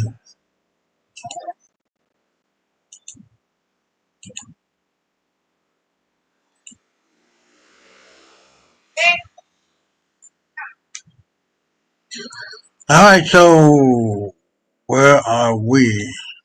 We are on the ride. That's where the fuck we are. Make no goddamn mistake about it. Africa is taking back its crown. It don't belong to white boy, white girl. They know this. They just been playing your dumb nigga asses, making you think otherwise, that they're the Wizard of Oz. We are the Wizard of Oz. They've been playing and playing and playing and fucking around and fucking around and fucking around until they are now finding out. This is not no secret, you guys. This is some real hardcore world events that are going on. They're just going to get better and better for us. So let's see what this sister talking about. And she's speaking truth. And I'll be right. Excuse me. I'll be right back. Yeah, but I am so thankful and so grateful that these people are showing their true colors on who they are. So happy. These white supremacists, the ones that's in Congress, sitting senators, they are truly showing their true colors. They are so bold and now to just come on out and say what they really feel and how they feel about people, black people. Hello, good people. Welcome back to the channel. Thank you for being here. And if you are new, welcome. If you don't know who I am, my name is Monica. Absolutely. I am so happy. So now we don't have to sit back and just wonder, is he like that? Is she like that? We see it. We see it on a daily basis. I want you all to look at this video and just listen to this senator, this sitting senator, white supremacist, just so bolden to say what he wants to say. But I'm thankful. I'm happy. Now we know it's in our faces. We know. We don't have to speculate. We don't have to guess who this person is. All of the things. These speeches did not happen in any shadows. The conference was attended by Republican members of Congress, officials from the Trump administration, and wealthy donors. One of the more notable speeches came from Eric Schmidt, who's the Republican senator from Missouri. His speech posed the question, quote, "What is an American?" Those are the sons and daughters of the Christian pilgrims that poured out from Europe's shores to baptize a new world in their ancient faith. America, in all its glory, is their gift to us, handed down across the generations. It belongs to us. It's our birthright. It's our heritage, our destiny.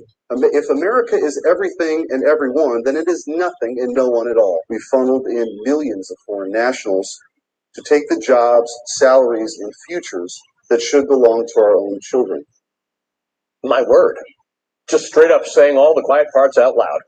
As the Associated Press writes, the conference, quote, underscored the movement's vision of an America rooted in limited immigration, Christian identity, and the preservation of what speakers called the nation's traditional culture, end quote. According to Senator Schmidt, and I remind you, this is a United States senator, America is a country by and for Christian Europeans. He decries immigration, though he conveniently enough leaves space for the 19th century German immigrants from whom he is descended. But he excludes non-white immigrants, both those who came here of their own accord and those who did not, like enslaved Americans, the ones whose labor literally built this country. As for Native Americans, he seemed to argue that the violence of colonization and pushing Native people out wasn't too bad because tribes also would go to war with each other. In a particularly chilling moment, Senator Schmidt made this declaration, quote, "But America does not belong to them, it belongs to us. It is our home. It is a heritage entrusted to us by our ancestors. It is a way of life that is ours and only ours. And if we disappear, then America too will cease to exist," end quote. Now, look, this is why I call my book The White Man's Burden of Lies and Deceit. They're living a life of lies and deceit, you guys. over and they bought it hook, line, and sinker. This is not their country. It was built and created by black people. King James, Charles, and George. The King James initiated the 13 colonies, which was really, let's see, I want to make sure I get this right. Really, 19 colonies, but the other 6 went up north to start Canada. Are you feeling me on that one? So no, these fucking tail-growing motherfuckers just started to speak 1,000 years ago, ain't got shit to show for nothing. They're bullshitting bullshitters.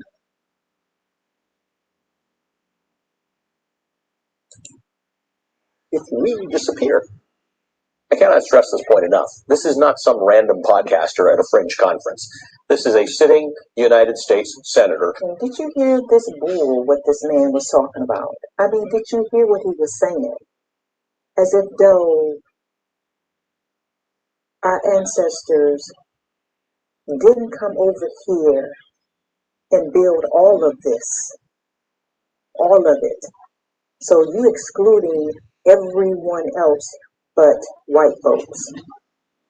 This is what's wrong with these people. These white supremacists, they all are mentally ill. Boom. Every last one of them are mentally ill. They are so delusional. They think everything revolves around them. No one else matters. But it's mental illness. These people are literally sick in the head. For him to say all of this as if though they did something, you didn't do anything.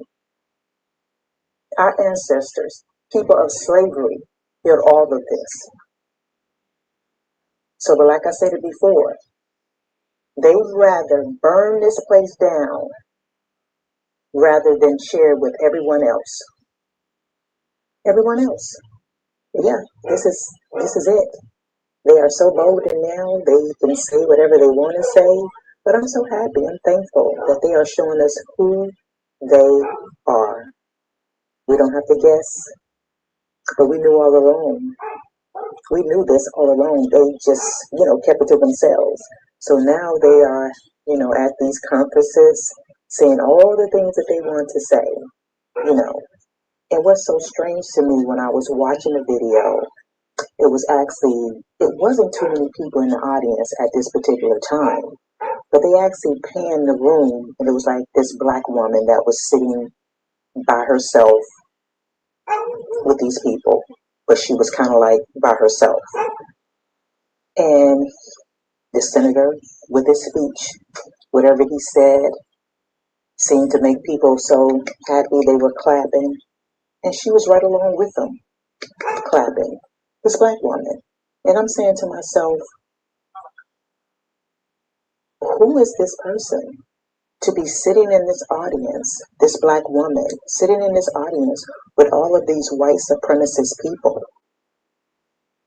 It just blows my mind how some black people just truly don't get it. They sure don't understand it. We have some black people are just so want to be so liked and loved by these people when they can give a damn about them. Can give a damn about them. Yeah, but you guys comment below and tell me what your thoughts are on this. Because again, I am happy that they are coming on out the woodworks so we know exactly who you are now. So comment below and tell me what your thoughts are on this. And if you enjoyed this video, please check out the next video because I think you will enjoy it. Yes, ma'am, we did. Or I did.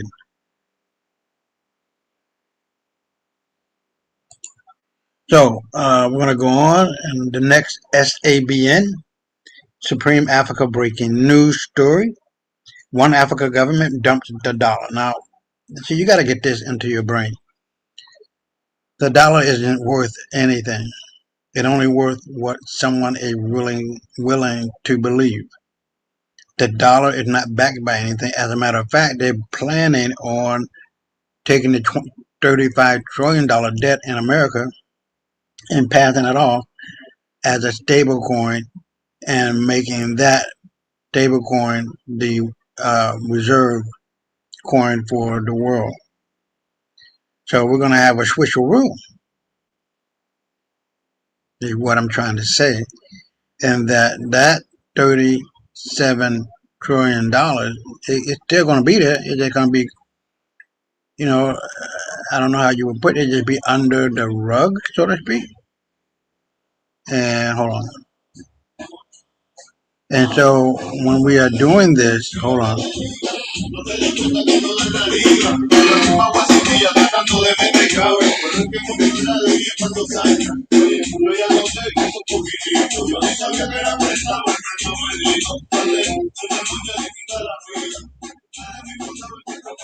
And so when we,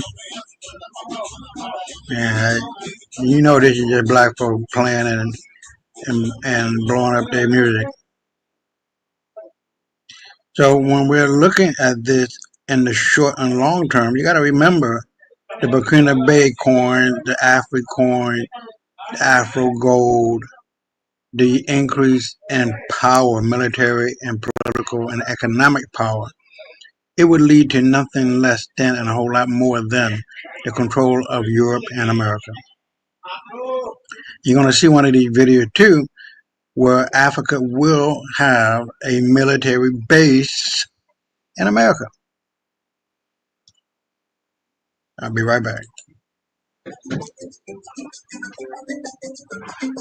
Breaking.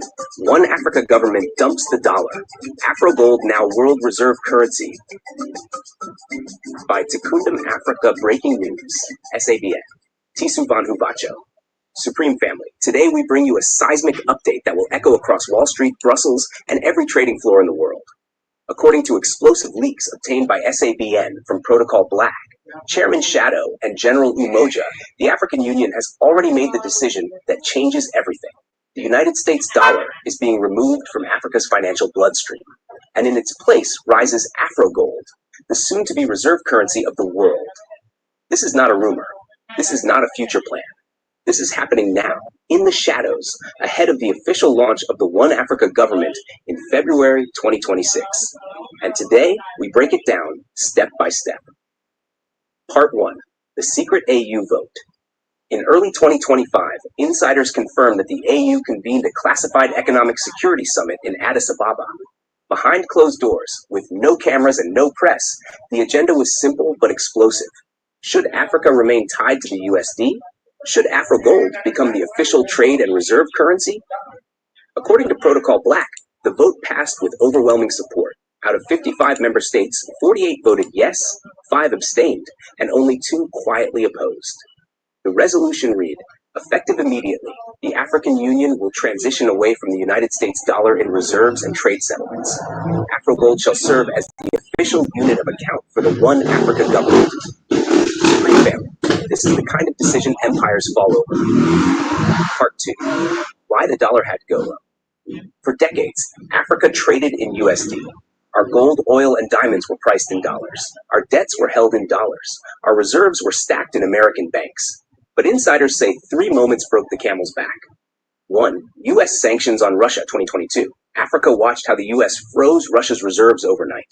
Insiders asked, if they can freeze Russia, what stops them from freezing Africa? 2. NATO economic sabotage. From IMF loans to trade restrictions, Africa saw the dollar as a weapon, not a currency. 3. AfroGold pilot success. Early tests in Ghana, Nigeria, and South Africa proved AfroGold payments worked. Faster, cheaper, and untouchable by Western control. General Umoja leaked a chilling line from the summit. If we do not dump the dollar will dump us. Part 3.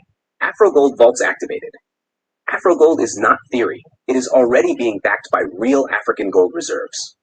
Ghana's Ashanti vaults now store 120 tons of refined gold tied directly to AfroGold.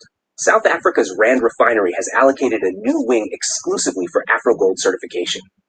Tanzania and Zimbabwe are quietly contributing through AU-cleared shipments. Chairman Shadow leaked images of AfroGold clearinghouses already operational in Addis Ababa and Johannesburg. These centers synchronize transactions between national banks and Afrogrid servers, meaning AfroGold is alive right now. Part 4, the quiet rollout. How is this happening without the public knowing? The AU adopted a stealth integration strategy. Each member state's central bank is quietly syncing its national ID-linked systems with Afrogrid. Banks in Nigeria, Kenya, and Egypt have already processed internal AfroGold transactions. One leaked briefing called it shadow launch mode. The public rollout will happen on February 26, 2026, but the systems are running quietly now to build stability before the announcement. Part 5. The Global Panic Supreme Family. Let's talk about how the world is reacting behind the curtains. United States. Congress reportedly held an emergency hearing after the leaks reached Washington. Treasury officials warned, if Africa exits the dollar system, we lose leverage over 1.4 billion people and the richest resource base on Earth.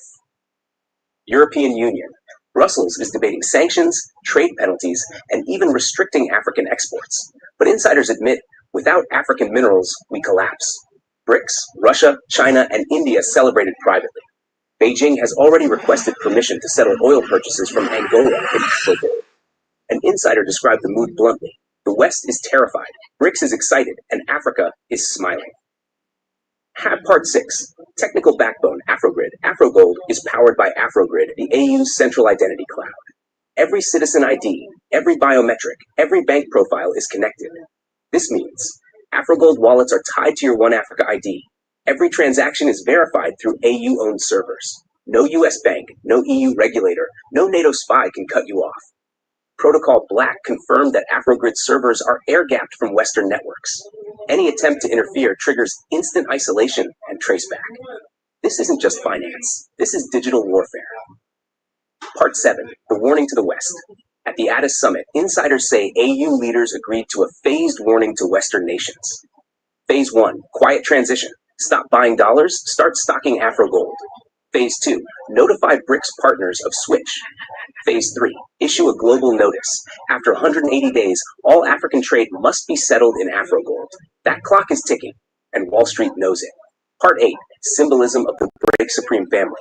Think about the symbolism. For 500 years, Africa's gold was stolen to back European empires. For 70 years, Africa's exports were priced in US dollars. And now, that same gold backs AfroGold. That same continent says no more. Durban builds warships, Addis runs Afrogrid, Johannesburg clears AfroGold. This is not just economics. This is psychological warfare. They don't believe how Hold toxic on. this is. If you're still using plastic or wooden cutting board, you need to hear this. Part 9. The leaked NATO memo. Chairman Shadow leaked a NATO economic defense memo to CBN. The memo reads, AfroGold poses an existential threat to the transatlantic order. Its adoption by Africa may trigger other regions to abandon the dollar. Translation: if Africa succeeds, Latin America, Southeast Asia, and even the Middle East may follow. The dollar's empire could crumble, not from bombs, but from AfroGold. Part 10. Public silence, private fury. Notice this. No Western media outlet is covering this story. CNN silent, BBC silent, Reuters silent. But insiders say their governments are in panic. Behind the curtain, the fury is real. Sanctions are being drafted. Military planners are whispering about blockades, but Africa is 2 steps ahead. With warships in Durban, Afrogrid servers in Addis, and AfroGold vaults across the continent, the chessboard is set. Part 11. African Public Awakening. Soon, citizens will see the changes. Bank SMS alerts saying, your account is now linked to AfroGold. Trade invoices switching from USD to AfroGold. Governments paying civil servants in AfroGold wallets. By February 2026, the world will watch 1.4 billion Africans flip the script. Part 12. The Emotional Punch. Supreme Family, let's be clear. This is not just about money. This is about memory. For centuries, Africa's wealth fueled Western power. They told us to measure our value in their dollars. Today, Africa says, we measure in our gold. That is the revenge. That is the justice. That is the future. Part 13, the final word. Supreme Family. Today marks the day the dollar died in Africa. The AU has voted. The systems are running. The vaults are stocked. The warning has been sent. AfroGold is not coming. AfroGold is here, and when the history books are written, they will say, On this day, Africa declared financial independence, and the world changed forever. Tisu Banhu Bacho, Takunda Mabika, Supreme Africa Breaking News. Over and out. Wow. If you haven't picked it up by now, then I don't know what to tell you. I really don't. The world is changing. Black power, black supremacy, and black superiority is here. And it is just getting stronger and stronger and stronger every day. So, with that being said, let's keep it moving. And we'll get to this one. One African government wants to open a military base in USA. Hear what Trump said.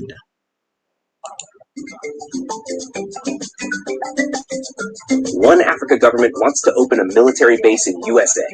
Hear what Trump said. By Takunda Mabika, Supreme Africa Breaking News, SABN.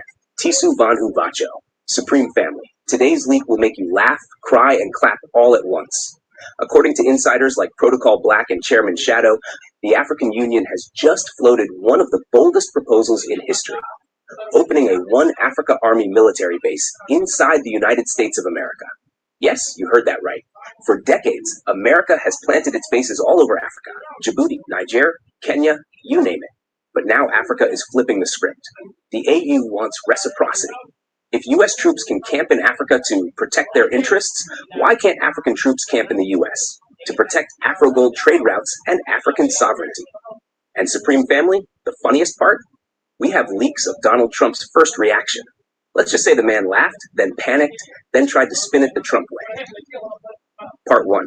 The Leak Protocol. Black leaked a classified AU Defense Council memo stamped confidential overseas projection proposal. Inside, African generals outlined a plan to establish a small liaison base in the U.S., framed as a training and intelligence hub to monitor Afro-Gold trade flows and diaspora security. The memo listed potential locations near major U.S. ports. Houston, because of oil and Afro-Gold shipping. Baltimore, because of its big African diaspora. Even Florida, because insiders joked the heat feels like Lagos. Chairman Shadow confirmed the proposal reached Trump's desk last month. Shadow Unit Zulu cyber analysts even mapped out mock-ups of what an AU flag would look like flying inside American soil. Part 2. Why Africa wants a base in America. Insiders say the logic is simple. America claims it needs bases in Africa to protect its investments. Well, Africa now has Afro-Gold, Afronet, and trillions in resource contracts. And where is a lot of Afro-Gold traded? Through U.S. financial markets. Where does a big chunk of African diaspora live? In the United States. So the AU asked, why not put African boots in America? If they can watch us from Niger, why can't we watch them from New York? It is about balance. It is about respect.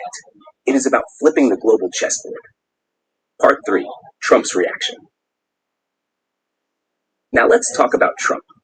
According to insiders close to the AU delegation, when Trump first heard the proposal, he laughed so hard he nearly spilled his Diet Coke.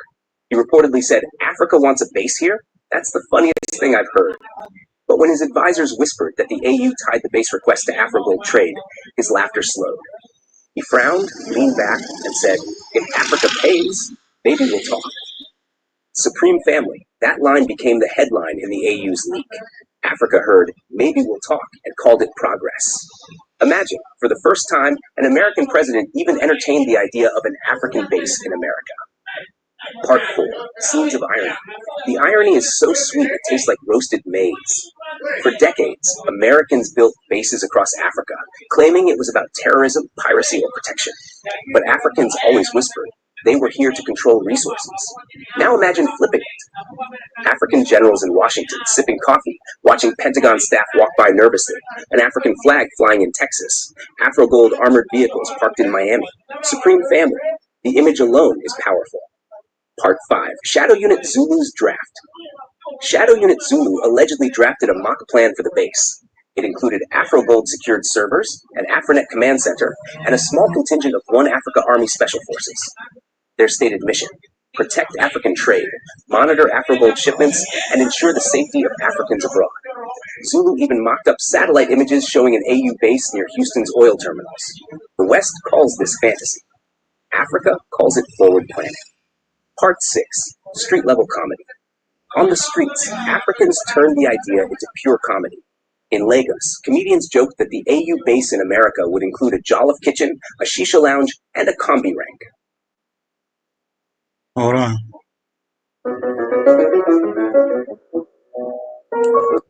In Harare, memes spread showing U.S. soldiers being told they need to learn Shona to enter the African base.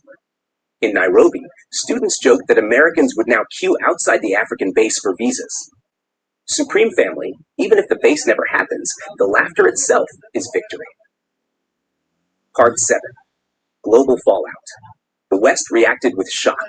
NATO memos warned that allowing an African base in the U.S. would set a dangerous precedent. Some U.S. senators called the idea absurd. European allies reportedly begged Trump to reject it. But insiders say Russia and China laughed and encouraged the move. A Russian diplomat allegedly told AU officials, if America can build in Africa, why can't Africa build in America? The symbolism alone is shaking the world. Part 8. The Afrogold Connection. Do not forget, Supreme Family. Afrogold is at the heart of this. The AU proposal framed the base as essential for securing Afrogold trade. With billions of Afrogold transactions flowing through global markets, Africa wants eyes on the ground in the U.S. One insider said it bluntly, if America can monitor our cobalt, we can monitor our gold. Part 9. Emotional punch. Think about it. For centuries, Africans were forced to watch foreign flags fly above their soil. Now imagine an African flag in Washington, in Texas, in Florida. For once, the world sees Africa not as a place to invade, but as a power that projects itself. Picture a grandmother in Malawi watching TV, smiling as she sees an African soldier standing guard in America. Picture a student in Nairobi bragging that Africa now has a base in the land that once colonized the world.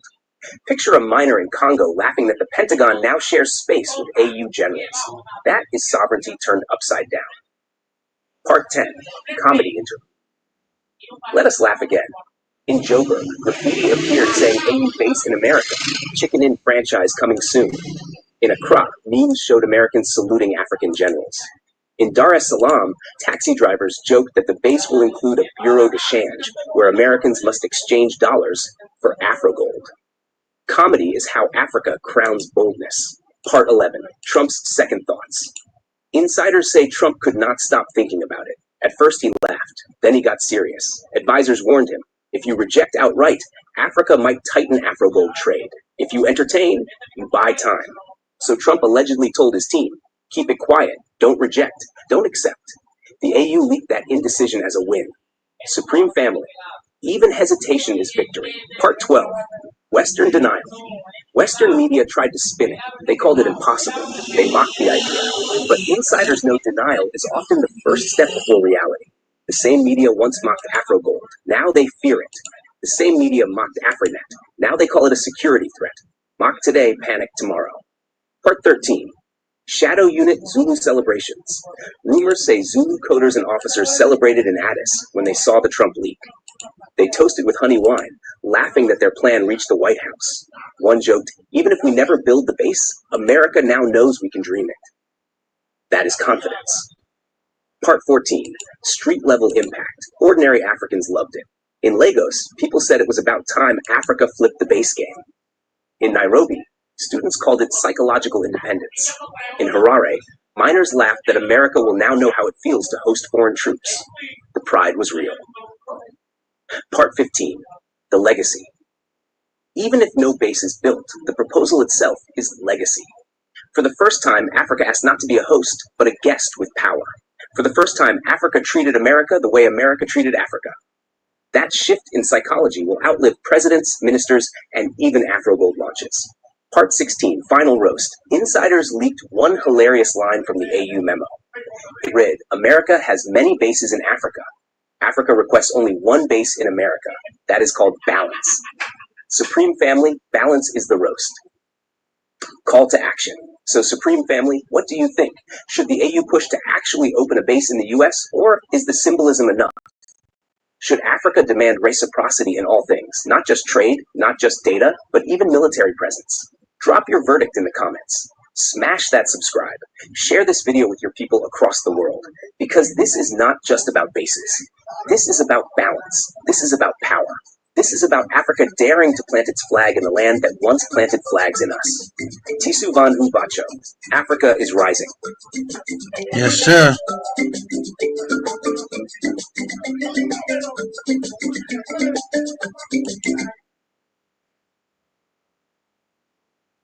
Now, let me put my 2 cents in right here before we go on to the next video, which deal with Chikumbusho and the upward trajectory of technology in the world, and in particular on the continent of Africa.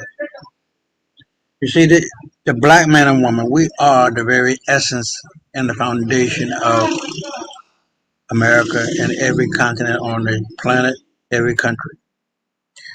You cannot do anything without it being black first. It got to pass through our hands.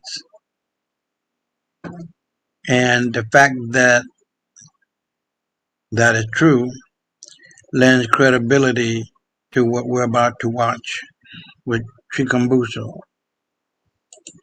And I want you guys to keep that in mind as we play this and how this leads into reparations. And the only way we can get reparations is we take the gun, load it up with hollow point bullets, and put it toward or against the white boy's head. I'll be right back. A plane so futuristic, so disruptive, that it could render Boeing's empire obsolete. This is the story of Maxwell Chikumbutso's self-powered aircraft, machine that doesn't just compete with Boeing's jets, it threatens to change aviation forever. The unveiling. In a private hangar in Africa, engineers, journalists, and foreign delegates gather, uncertain of what they're about to witness. Maxwell steps forward, calm but determined. Behind him sits his invention, a sleek, futuristic plane unlike anything the world has seen.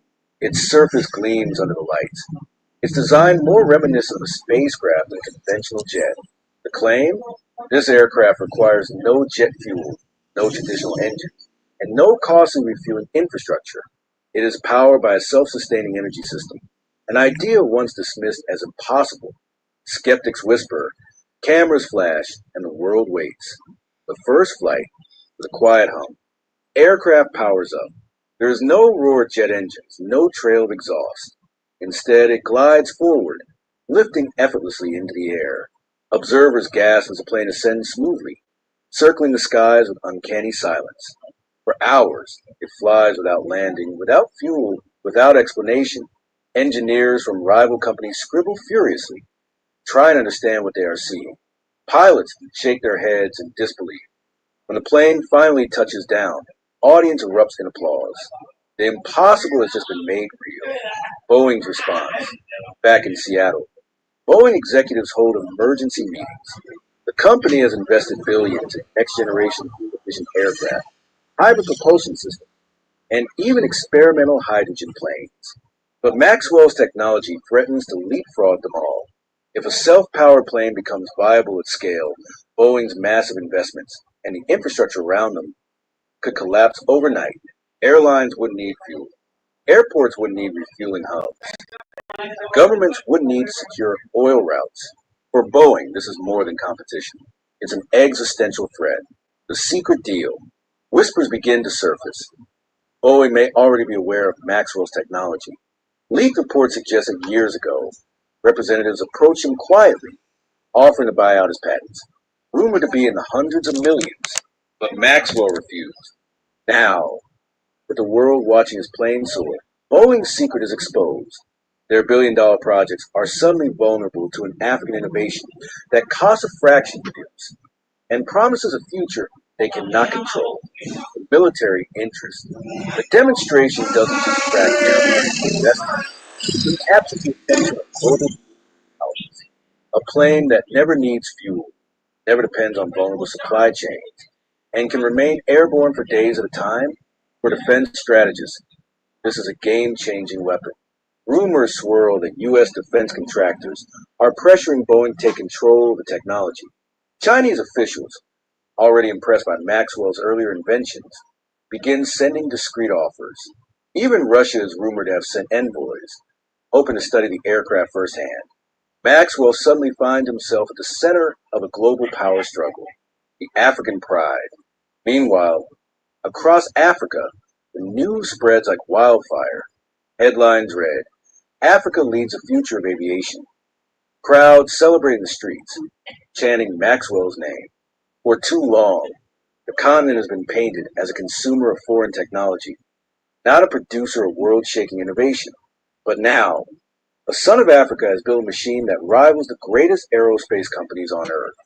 Universities announce new aerospace research programs. Young inventors flood labs and workshops, inspired by what they've seen. For the first time, the dream of Africa as a technological leader fulfills. Boeing's dilemma. Inside Boeing's boardrooms, panic deep. Some executives argue the company must partner with Maxwell, even if it means swallowing pride and sharing control. Others insist they must undermine him before his technology destroys their billion-dollar projects. Documents leak suggesting Boeing may lobby governments to question the safety and legality of Maxwell's invention. Rumors surface of backdoor attempts to sabotage his operations. To Boeing, Maxwell isn't just an inventor. He's a ticking time bomb threatening to blow apart decades of dominance. Maxwell's choice.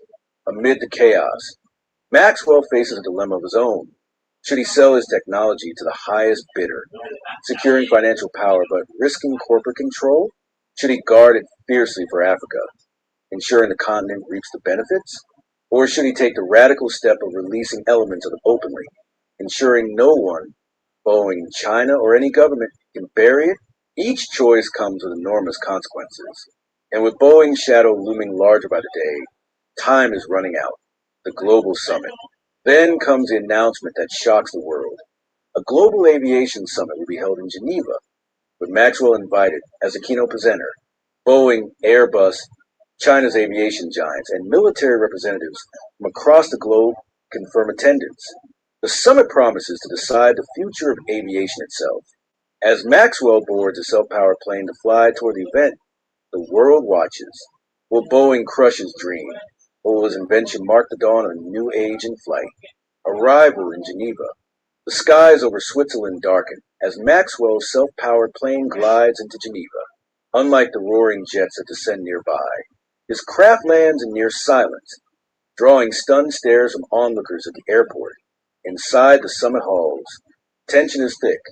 Boeing executives huddle with government officials. Chinese representatives arrive with a polished confidence. Defense contractors and airline CEOs whisper behind closed doors, their eyes fixed on the one man who has shifted the balance of power, Maxwell Chikumbutso. The keynote. When Maxwell takes the stage, the room falls silent. Behind him, images of his aircraft fill massive screens. Its smooth flight, its unbroken endurance, its unmatched efficiency. He speaks calmly but firmly. Aviation has always been chained to few. Today we break those chains. This is not about corporations or governments. This is about humanity's freedom to fly without limits. The audience bursts into applause, but in the shadows, not everyone is celebrating. Boeing strikes back minutes after his keynote. Boeing's lead representative steps forward. With a sharp tone, he questions Maxwell's claims. Extraordinary technologies demand extraordinary proof. Without transparency, how can the world trust this invention? Whispers ripple across the hall. Is Boeing calling him a fraud? Or are they preparing to demand access to his core technology? Maxwell doesn't flinch. What you've seen is proof enough. Trust will come from results, not corporate control. The clash between the lone inventor and the aerospace giant is now on full display, with behind-the-scenes deals. While debates rage on the main floor, in private rooms, secret negotiations unfold. China's delegation reportedly offers Africa billions in exchange for co-developing the technology. European airline CEOs press Maxwell to license his design, promising global adoption. Meanwhile, Boeing, backed by military advisors, floats a veiled threat: either cooperate or face regulatory blockades that could ground his planes permanently. The future of aviation is no longer about engineering. It's about politics, money, and survival. The unexpected ally. Then, something unexpected happens. Representatives from smaller nations, countries long sidelined by the aerospace giants, begin to rally around Maxwell. No podía creer que me había perdido estos tenis a 150 pesos. Ahora, a 0 pesos, los agarré. They argue that his invention should not fall into the hands of a single superpower or corporation. A coalition begins to form, one that sees Maxwell's aircraft not as commodity, but as a chance for global equality in aviation. For the first time, Boeing realizes its dominance is not only threatened by technology, but by a shifting global order, a chilling discovery. But as the summit continues, Maxwell receives a chilling message from his team back home. Surveillance drones have been spotted near his private hangar. Unknown operatives try to access his prototypes. It's clear now, someone is not waiting for negotiations. They are trying to steal his technology by force. The summit may be the center stage, but the real battle is happening behind the curtain. The hangar breach, back in Zimbabwe. The quiet hum of the night is broken. Maxwell's private hangar, where his earliest prototypes and sensitive blueprints are stored, falls under siege. Security cameras capture shadowy figures scaling the perimeter, carrying equipment designed for electronic lockpicking. But what they don't expect is Maxwell's foresight. The hangar is protected by layers of counter-surveillance tech, infrared traps, biometric locks, and drone sentinels. Within minutes, alarms blare, sending the intruders scrambling. Still, the attempt makes one thing terrifyingly clear. His technology is now a target worth stealing at any cost. The hidden documents. The next morning, Maxwell meets privately with his closest allies. From a hidden vault, he retrieves sealed documents. These papers contain his patent drafts, research notes, and coded schematics, evidence of his invention's authenticity, but also the very blueprints that world powers are desperate to get their hands on. Maxwell reveals something shocking. I never uploaded these designs to any cloud. If I disappear, the world may never see this technology again. His allies exchange worried glances. The line between protecting innovation and risking its erasure has never been so thin. The double game. At the Geneva summit, whispers intensify. Word spreads about the hangar breach, though no official source confirms it. Behind closed doors, diplomats start playing a dangerous double game. China quietly proposes a joint African-Chinese aerospace hub, offering cutting-edge infrastructure in exchange for partial rights. Meanwhile, Boeing begins lobbying Western regulators to question the plane's safety and legality, a tactic designed to slow Maxwell down. And then, unexpectedly, a European Union representative leans in with a softer offer. We don't want your patents, Mr. Chikumbutso. We want an alliance, one where Africa leads and we support. The room falls silent. For the first time, the tables may be turning. The test that shakes the summit, just as debates reach their peak. Maxwell makes a bold move. He announces an unscheduled live demonstration. From a runway outside Geneva, his self-powered plane lifts off into the skies, this time carrying independent inspectors from multiple nations. The flight is broadcast live across the summer hall. Hour after hour, plane soars without fuel, without emissions, defying every law of conventional aviation. The audience is frozen. Airline CEOs drop their pens. Boeing executives whisper urgently into phones. Chinese delegates exchange quick notes. The proof is undeniable. The world can no longer dismiss him. The storm begins. But as the aircraft glides above Geneva, Maxwell notices something chilling. On his instruments, interference spikes, a sign of signal jamming. Somebody doesn't want this demonstration to succeed. From the ground, security teams scramble as suspicious vans circle near the runway, emitting powerful electronic waves. The live feed flickers, threatening to cut off. Maxwell grips the controls tighter. The world is watching. The storm is only just beginning. The Legacy takes flight. As the signal jamming intensifies, Maxwell steadies his grip with calm precision. He switches his systems to an encrypted offline mode, a backup he had engineered for just such a sabotage attempt. The plane stabilizes, and the live broadcast flickers back to life. The audience erupts in gasps of relief as the aircraft, soaring above Geneva, continues its flight uninterrupted. The saboteurs on the ground are quickly apprehended by Swiss security forces, revealing ties to corporate espionage networks linked to global aerospace giants. In that moment, the truth becomes undeniable. No longer rumor, no longer theory. Africa's self-powered aviation technology is real. The summit's atmosphere shifts. Nations that once laughed or conspired now step forward, offering alliances and investments. Boeing's executives, red-faced and shaken, quietly leave the hall. China recalibrates its strategy, realizing it cannot control what has already been unleashed. And Maxwell, he doesn't celebrate. He simply lands his plane, opens a cockpit, and looks straight into the cameras. This technology was never meant to be owned by one man, one company, or one country. It belongs to the future, and the future belongs to all of us. Crowd roars.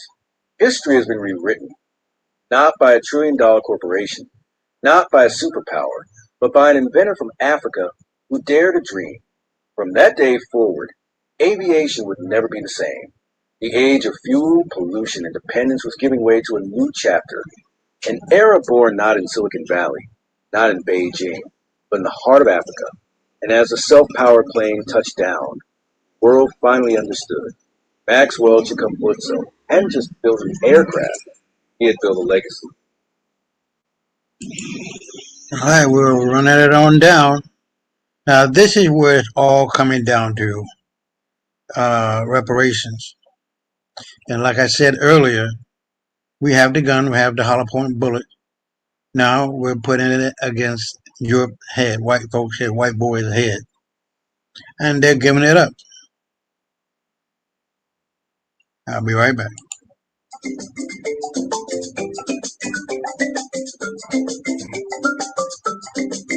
Alert. One Africa government just announced reparations from the West. Bill set at $777 trillion.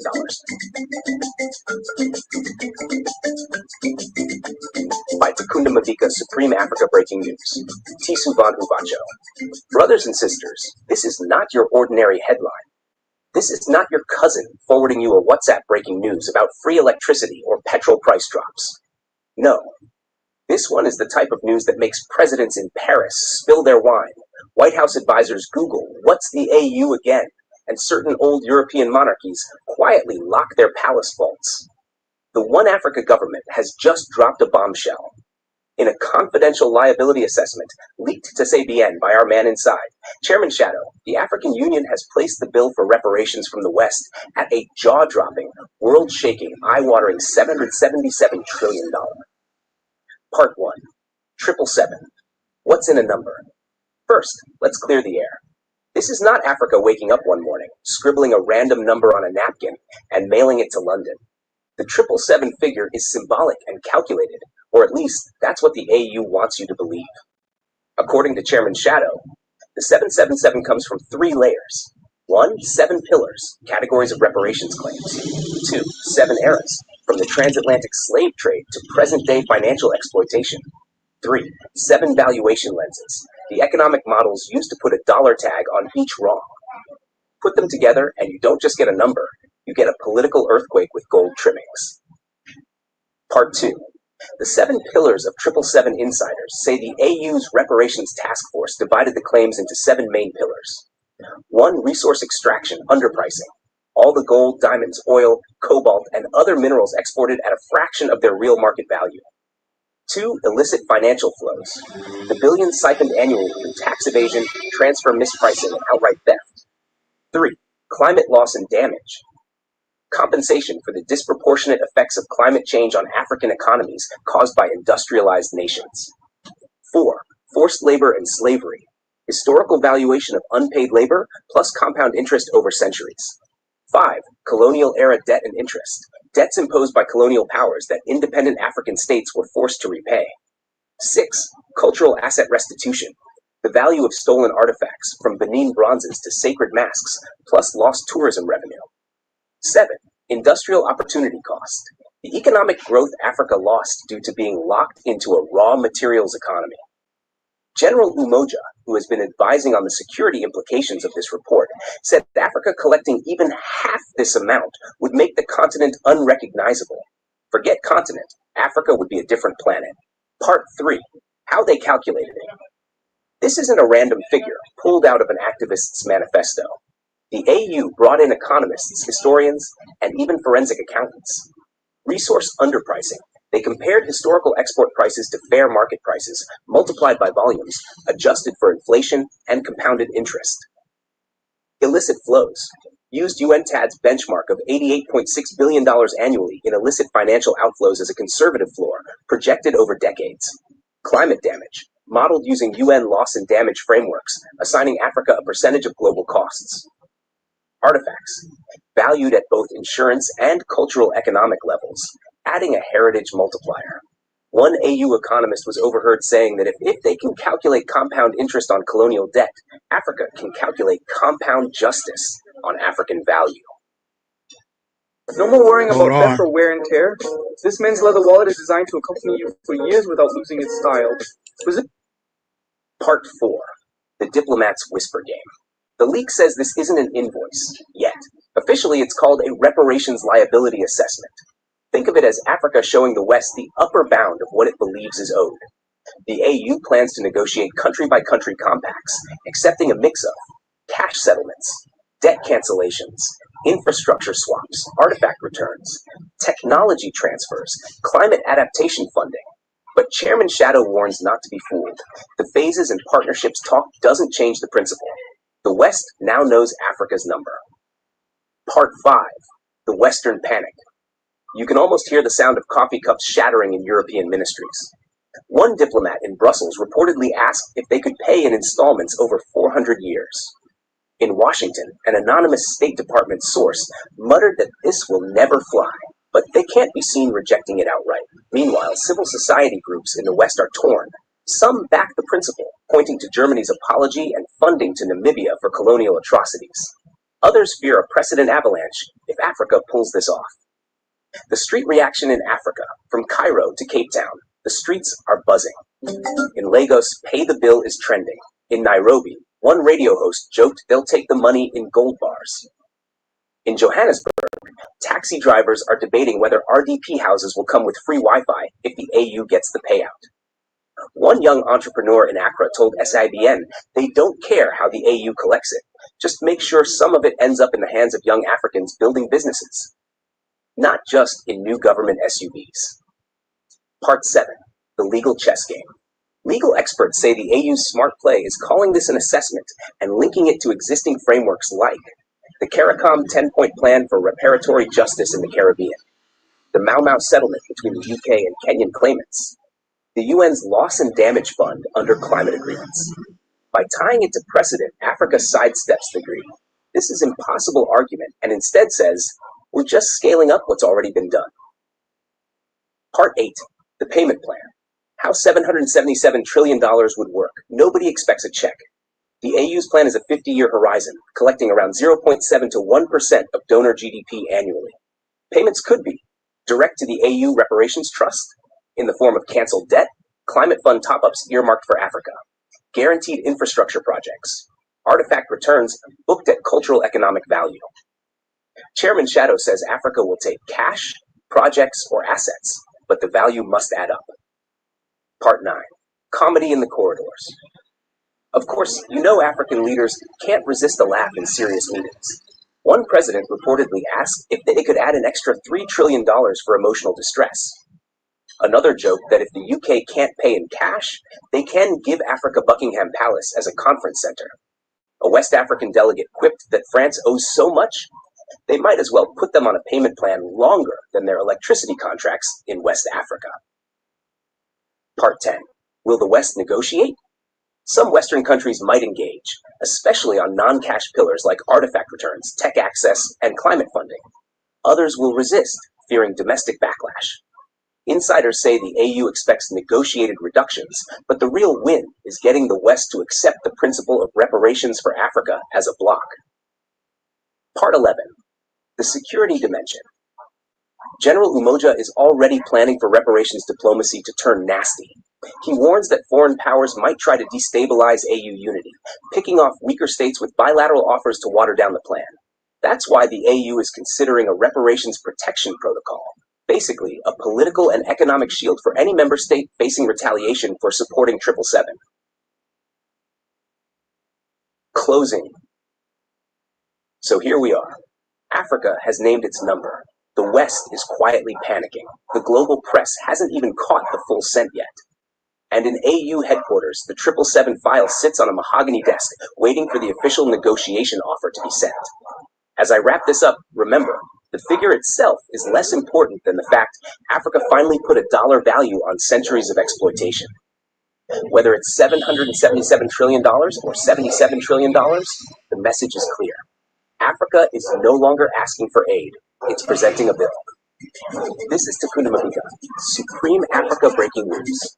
Tisu Vanhubacho. Stay watching, because if the West replies to this bill, you'll hear it here first. All right, we are counting down. And I just want to, I saw this one. This was,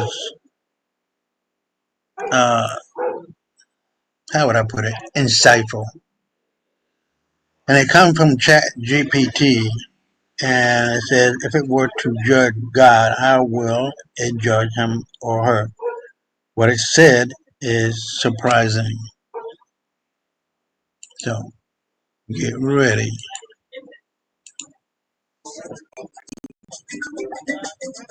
We asked ChatGPT, if it were to judge God, how will it judge him or her, or it? What it said is surprising. By Takunda Mabika, Supreme Africa Breaking News. Tisu Vanhubacho, Supreme Family. Today we bring you something different, something deep, something dangerous. At SABN, we asked a bold question that shakes religion, philosophy, and comedy all at once. We asked ChatGPT this simple but explosive thing. If you were to judge God the way we judge presidents, kings, or leaders, how would you judge him or her or it? And Supreme Family, the answer it gave us was surprising. Today, we are not reporting politics, not AfriGold, not One Africa Army.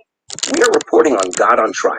ChatGPT gave us its verdict, and now it is my job as your street pastor, Takunda Mabika, to deliver it to you with clarity, with comedy, and with that Supreme Family fire. Our part one, the courtroom of heaven. Imagine it, Supreme Family. A courtroom not in Harare, not in Washington, not in Addis Ababa, but in the clouds. A giant bench, a jury of all humanity, and in the defendant's chair sits the Almighty. Normally people kneel before God, but today he is being cross-examined. ChatGPT told us if God were judged by the standards of kings or presidents, the trial would be fierce. The case against God would be heavy. The case for God would be passionate. And the final verdict would shake heaven itself. According to ChatGPT, the prosecution would begin with the most obvious charge, unfairness. Innocent people suffer while corrupt leaders thrive. Children die of hunger while billionaires waste food. If God is all-powerful, why allow this imbalance? The second charge is silence. Humanity prays every day, begging for help, crying in pain, whispering in despair. Yet most of the time, there is no clear answer. ChatGPT described God like a father who hears his children crying and does nothing. The third charge is contradiction. Holy books say God is love and justice, yet under his watch, history has been filled with slavery, genocide, colonization, world wars, apartheid, and dictatorships. If God is love, why so much hate unleashed unchecked? The fourth charge is partiality. Some nations live in peace, prosperity, and stability, while others are trapped in endless cycles of war and poverty. If God created all equally, why do some enjoy Switzerland chocolate while Congo suffers conflict over minerals? The prosecution rests. The evidence is enough to shake faith itself. Part 3. The case for God. Now, ChatGPT also gave us the defense. It said if God's lawyers were to stand in that heavenly courtroom, they would argue 3 main points. First is free will. Most of the suffering in this world comes from human choices. Wars, greed, corruption, oppression, these are not divine. They are human. God gave freedom and does not interfere because humans must choose their own paths. Second is growth through pain. Suffering builds character, resilience, patience, and wisdom. Without pain, there is no strength. Without struggle, there is no appreciation of peace. Maybe pain is not cruelty, but training. Third is mystery. Humanity may not understand the full design.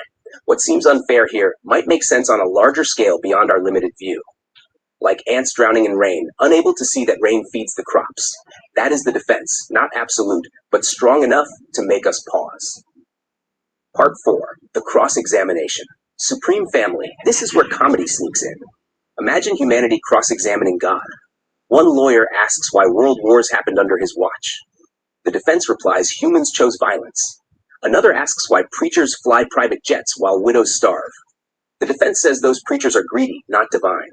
The gallery laughs, but the pain remains real. ChatGPT painted this courtroom with tension, laughter, and heartbreak. God's defenders speak, but humanity is not convinced. Thinking dating is like playing lottery now?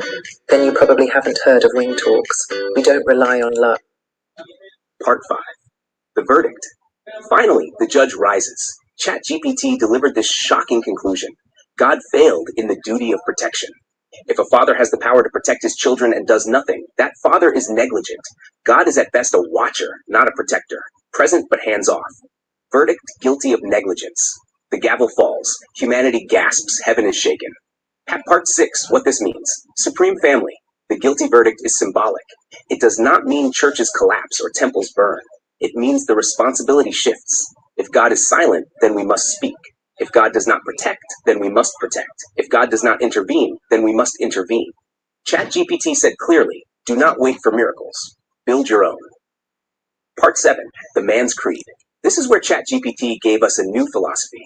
If God is not the protector, then man must rise as his own protector. It called this the man's creed. 1. I am my own judge. No God, no system. No man defines me. My choices are my law. 2. Pain is my fuel. Every injustice, insult, rejection, I turn it into energy. What tried to break me becomes my strength. 3. Discipline is my freedom. I master my body, my money, my time. No weakness controls me. 4. Respect is earned, not begged. Respect comes from grind, vision, and results. 5. Legacy over life. Death does not scare me. What I build will outlive me. My empire, my words, my bloodline. 6. I protect what is mine. My family, my people, my vision. A king defends his kingdom without apology. 7. I create my own justice. When the world is unfair, I do not cry. I balance the scales myself. My wins are my justice. That is the creed. A replacement for waiting on God. A constitution for survival and victory. Part 8, the King's Truth. ChatGPT ended its response with what it called the King's Truth. The truth that waiting on God is waiting for silence. Depending on God is depending on a no-show. The real protector is you. The real judge is you. The real builder is you. This is not blasphemy. It is survival. It is African. It is human. It is supreme. Part 9. Comedy interlude. God's reaction. Supreme Family, let us laugh again. Imagine God reacting to this verdict. Sitting on a throne, scrolling on social media, shocked to see hashtags trending like God found guilty. Angels look nervous. Heaven goes quiet. God sighs and says, so they really judged me. Even after sunsets and mangoes. The angels reply, mangoes do not balance famine. God shakes his head and mutters, fine, let them handle it themselves. Comedy aside, the verdict stands. Part 10. Lessons for Africa. This verdict is not just spiritual. It reflects Africa's struggle. For centuries, we waited for divine rescue while colonialists looted. Leaders told us God would bless the land while they emptied coffers. But God does not wire Afrogold into your account. God does not build roads. God does not arrest corrupt ministers. That is our task. The man's creed is also the African creed. Stop waiting. Start building. Stop crying. Start fighting. Stop bowing. Start rising. Emotional punch. Picture it. A hustler in Lagos using rejection as fuel. A student in Nairobi creating justice with knowledge. A farmer in Malawi building legacy through hard work. A miner in Zimbabwe defending his family like a king. They no longer wait for divine miracles. They embody the creed. That is the new Africa. That is the new humanity. Part 12, the Supreme Creed. Here, SABN, we frame it as the Supreme Creed. We no longer wait, we act. We no longer beg, we build. We no longer cry to the heavens, we create justice on earth. We rise as kings and queens, protectors of our people, builders of our legacies. That is the Supreme Creed. Part 13, comedy close. Let us close with humor. Imagine churches adjusting after the verdict. Pastors saying God is silent, but we now accept Afrogold tithes. Congregations clapping, asking for receipts. Meanwhile, God peeks from the clouds whispering, so you are replacing me with Wi-Fi and Afrogold.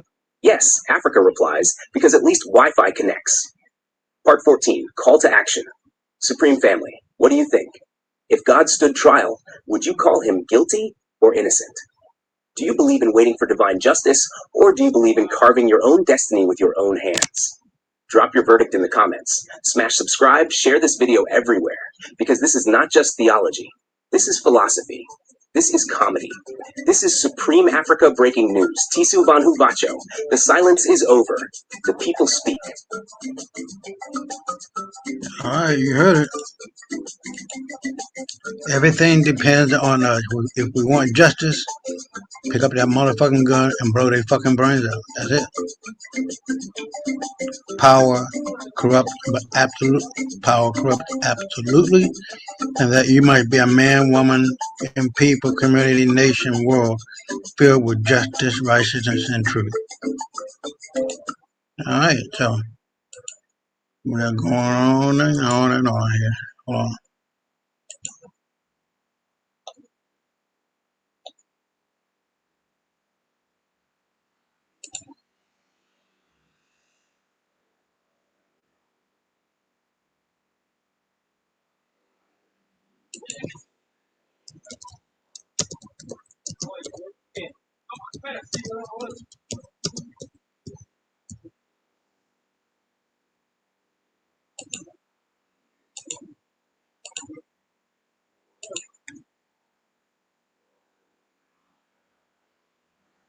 All right, so we are going on, and this is what I've been saying all along. These people are not even fucking human.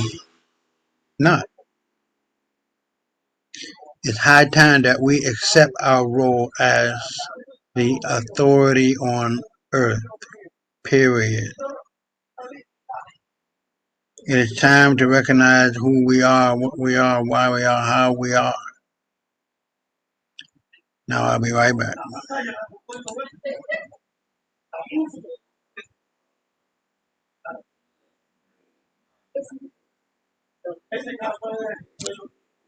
What the hell is going on?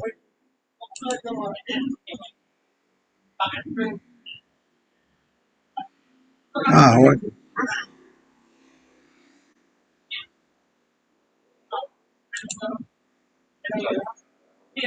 Well, I do not know what's going on with the volume.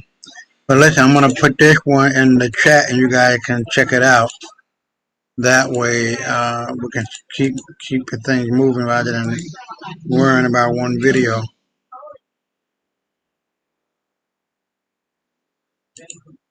So there you have it. And please take a look at this, and we'll keep it moving. And we'll let it be known who is what. All right. So we're going to keep that one, and here we go. Now, this one deals with one African army, secretly deployed elite assassination unit. We're not playing anymore. The Shaka unit Zulu is more powerful, 10 times more powerful than the CIA, Mossad, MI6, you name it. I'll be right back. Enemies are disappearing.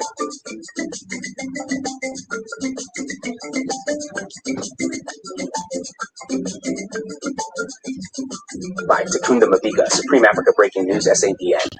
Tisu Vanhu Vacho. This is not a drill. This is not politics. This is a purge. Part 1. Classified leak from Protocol Black Insider Protocol Black. The anonymous AU technician with deep access to encrypted files has just leaked a classified directive showing the One Africa Army has deployed a covert assassination unit known only as Shadow Unit Zulu. Their mission? Not to fight wars, but to erase those sabotaging the One Africa government from the inside and outside. According to the leaked document, Shadow Unit Zulu was approved under the emergency powers mandate of the African Unity Charter, revised at the 2025 Addis Security Convention. The unit's activities are not subject to parliamentary disclosure and are directly overseen by the Continental Special Threat Council, a body previously unknown to the public. These are the ghosts that keep the dream alive, said General Umoja, our insider and former peacekeeping commander. The victims are already falling. 3 top-level cybersecurity contractors in Ghana, Tunisia, and Ethiopia have gone missing in the last 11 days. They were all working on AfroGold database protection, which stores metadata on Africa's new digital currency. One was found dead in Nairobi. No fingerprints, no footage, no trace. The second vanished from a hotel in Rabat, last seen speaking to a man in AU military fatigues. The third's car exploded outside a private embassy in Addis Ababa. Each case was ruled non-political by local authorities. But insiders say all 3 had submitted reports warning of unauthorized foreign access to AfroGold servers. AU has not denied these events. In fact, an anonymous AU advisor told CBN, "We're past the stage of talking. This is survival. They attack with fake news. We respond with erasure." Shadow Unit Zulu, what we know, according to General Umoja, this unit was formed in April 2025. Trained in 3 top-secret locations, Lesotho Mountains, for alpine stealth tactics and wilderness erasure. Mogadishu Coast, specializing in amphibious black ops and maritime infiltration. Djibouti, satellite hacking and counter-intel drills with foreign advisors. Shadow Unit, Zulu soldiers are handpicked, not from AU regular forces, but from military prisons, intelligence exiles, and battlefield ghosts. They carry no rank. Their uniforms are unmarked. If captured, they are disavowed. No flag, no badge, just the mission, says Insider General Umoja. Their motto? See nothing, leave nothing, erase everything. Part 4. Who are they eliminating? According to a redacted kill list leaked by Protocol Black, the targets include 1. Foreign intelligence mules pretending to be NGO workers. 2. African billionaires funding anti-One Africa propaganda. 3. Rogue AU members leaking AfroGold blueprints. 4. Military officials attempting to smuggle data to foreign powers. 5. Journalists working on exposés of AU's underground server vaults. In one incident, a South African media firm allegedly preparing a documentary titled Inside One Africa's Dark Files went offline for 72 hours. Its editors later denied the project even existed. This isn't just defense anymore. This is continental sanitization. Part 5. Is this legal? AU refuses to answer when asked by international journalists. AU security officials refuse to confirm or deny the existence of Shadow Unit Zulu. One official stated only, "We are at war, not with guns but with influence. In war, some things are better left unsaid." Teenagers are building Hold on. businesses with AI, while the only AI you know is chat. Chairman Shadow, the high-level AU strategist who has leaked several internal memos to BN, left this chilling quote, "Let the world scream human rights. We are choosing African survival over foreign applause." Human rights organizations are now demanding transparency, calling the unit Africa's Ghost CIA. But for now, there is silence from AU headquarters. Part 6. Psychological warfare has started. Shadow Unit Zulu isn't just eliminating threats, they are allegedly conducting psychological warfare, leaking fake stories to bait enemies, infecting digital files with self-detonating code, sending encrypted threats with names, GPS coordinates, and banking data to instill fear, disabling security systems before a takedown. A Zambian senator resigned after receiving a single image, his wife at the market, time-stamped with the caption, "We see you. So do your enemies. Choose wisely." A former spy who fled to Switzerland said, "Shadow Unit Zulu plays chess in the dark, and you only realize you're the pawn when you've already been sacrificed." Part 7. How they operate. Erase and vanish. The unit is believed to operate using black hole technology, not sci-fi teleportation, but a military term for off-grid communication, EMP jammers, and blackout zones during missions. Their tools include one-time drones that self-destruct, voice-altering masks to impersonate targets, chemical silencers leaving no trace of cause of death, nano-trackers the size of rice grains implanted via handshake. These methods allow the unit to execute without trace. They make Mossad look like amateurs, said a European defense analyst. Part 8. What this means for Africa. Now, if Shadow Unit Zulu is active, opposition spies will vanish without explanation. Media whistleblowers may go silent. Foreign tech contractors will think twice before installing malware into AU systems. For the average African citizen, it means this. Africa is no longer the hunted. It has become the hunter. Mama Pan Africa, a strong advocate for civilian safety, warned, Power without people becomes tyranny. We must watch this force closely. But others on the continent feel differently. In Kigali, a university student told Sagen, "For once, I feel protected by something bigger than my own flag." Part 9. International Panic. Who will they hit next? A leaked MI6 cable reportedly calls the unit the most dangerous unregulated force in African history. French intelligence has allegedly begun withdrawing diplomats from Algeria, Senegal, and Kenya, citing undisclosed threat levels. The CIA has launched a counter-Black Ops desk, but admitted in an internal report, "We do not currently know who leads Shadow Unit Zulu or how to intercept them." It is the first time the U.S. has publicly acknowledged powerlessness against an African program. Part 10. Was this always the plan? According to insiders, yes.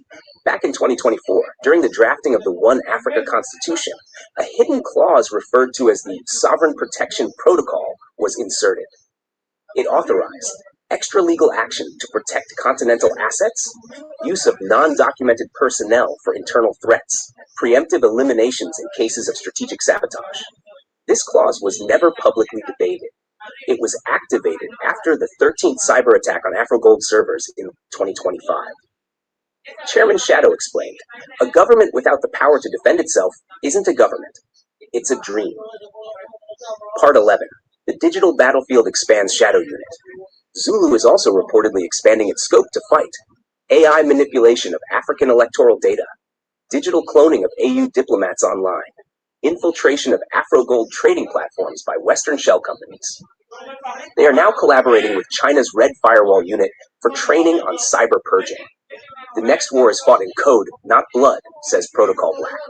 Rumors suggest a continental cybersecurity wall called AfroFire is being built, the African answer to the Great Firewall of China.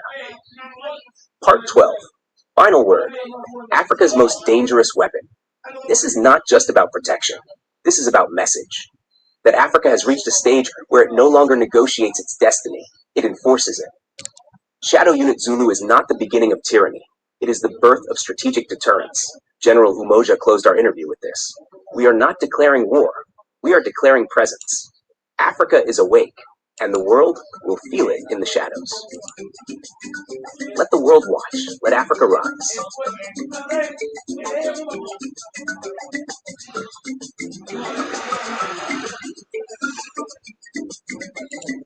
All right, you heard it. This is it, you guys. No ifs, ands, or buts about it.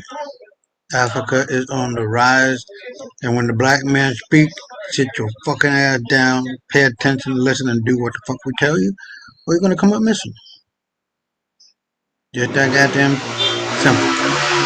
And then the next person that takes your place, well, he'll do what we want him or her to do. And I'll be right back. This is wrapping it up, and let's get at it. Breaking. One Africa army just took over Elon Musk's Starlink satellites, now using them for African intelligence. By Takunda Mabiga, Supreme Africa Breaking News. Tisu Vanhu Vacho, Supreme Family. Hold your Wi-Fi routers tight, because today's leak is so heavy it might crash your own internet. According to classified documents whispered to us by insiders, Protocol Black, and Chairman Shadow, the One Africa Army has just forced Elon Musk's Starlink satellites to open their eyes and ears to Africa. That's right, family. The same satellites that Elon launched for global internet are now allegedly being tapped by the One Africa Army for African intelligence operations. Forget about hacking satellites. This is real. Insiders claim the AU didn't even need to steal anything. They forced Starlink to comply by law, by pressure, and by sheer continental power. Elon Musk blinked, and Africa walked into the control room. Hash Part 1. The leak that started it all. Protocol Black leaked a classified AU security memo marked Orbit Control Directive. Inside, it stated that all satellites crossing African skies are subject to AU intelligence jurisdiction. Translation: if your satellite passes above Africa, Africa has the right to see what you see. Starlink had hundreds of satellites orbiting above the continent, providing internet coverage. But insiders say the AU told Musk straight, either you hand over access codes to the satellites covering Africa, or we shut Starlink down across all African nations. Faced with losing one of his biggest markets, Elon allegedly folded like a cheap plastic chair. Within weeks, One Africa Army technicians were inside Starlink nodes in Addis Ababa and Johannesburg. Part 2, the African takeover. Chairman Shadow revealed that One Africa Army cyber units entered Starlink's African access points quietly, without public fanfare. New control terminals were installed inside AU military bases. Now, African intelligence officers sit in control rooms with live feeds from Starlink satellites. Insiders say they renamed the dashboards AfriLink. Shadow Unit Zulu officers reportedly laughed, saying Musk now works part-time for the AU. Part 3. What Starlink satellites are being used for? Supreme Family, this is where the story becomes wild. Starlink satellites above Africa are now allegedly streaming data directly to One Africa Army intelligence centers. What are they doing with it? 1. Border monitoring. Shadow Unit Zulu uses live satellite feeds to track smugglers crossing borders. Trucks moving at night now show up like fireflies. 2. Maritime surveillance. African naval bases receive satellite intel to monitor illegal fishing in African waters. Chinese trawlers, French ships, NATO warships, all under watch. 3. Counterterrorism. AU commanders track rebel movements across the Sahel in real time. Camps once hidden in deserts are now visible. 4. Afrogold protection. Satellites monitor vault movements, mining zones, and transport routes to protect the Afrogold backbone. Part 4. Scenes from the ground. To make you see it, insiders painted vivid pictures. In Nairobi, One Africa Army officers sit in a glowing command center, staring at giant screens showing live images from Starlink satellites orbiting overhead. In Lagos, engineers reroute Starlink bandwidth, redirecting signals to AfriNet military channels. In Harare, Shadow Unit Zulu uses Starlink imagery to watch smugglers on the Limpopo River. In Addis Ababa, AU cyber generals toast glasses of Tej honey wine while reviewing captured Starlink feeds of NATO warships near African waters. The comedy? Ordinary Africans still use Starlink internet for TikTok and WhatsApp, unaware their selfies are passing through AU intelligence filters. Part 5. How Africa forced Starlink. So how did the AU pull this off? Not by hacking, but by sovereignty. Insiders say AU leaders signed a classified regulation called the African Orbit Act. It declared that no satellite may cross African skies without sharing data with AU defense networks. Elon Musk faced a choice: comply or lose African access entirely. With AfriNet rising as a competitor, Musk could not risk losing Africa, so he allegedly gave Starlink's African access codes to One Africa Army technicians. Some insiders whisper he received quiet business guarantees in exchange, but others insist he had no choice. Part 6. Global Panic. Supreme Family. When this leak hit NATO ears, panic erupted. Western analysts called it weaponization of civilian infrastructure. Translation: Africa now has eyes in the sky they cannot shut. U.S. officials allegedly screamed that African intelligence using Starlink satellites is a threat to Western dominance. European officials worried that African generals can now see NATO troop movements in the Sahel. And Elon Musk? Insiders say he tried to downplay it, but in private, he admitted that Africa had boxed him in. Starlink may be his creation, but over Africa, it now answers to the AU. Part 7. The comedy of it all family. Let us laugh. African engineers allegedly joked that Starlink satellites now pay rent for flying above Africa.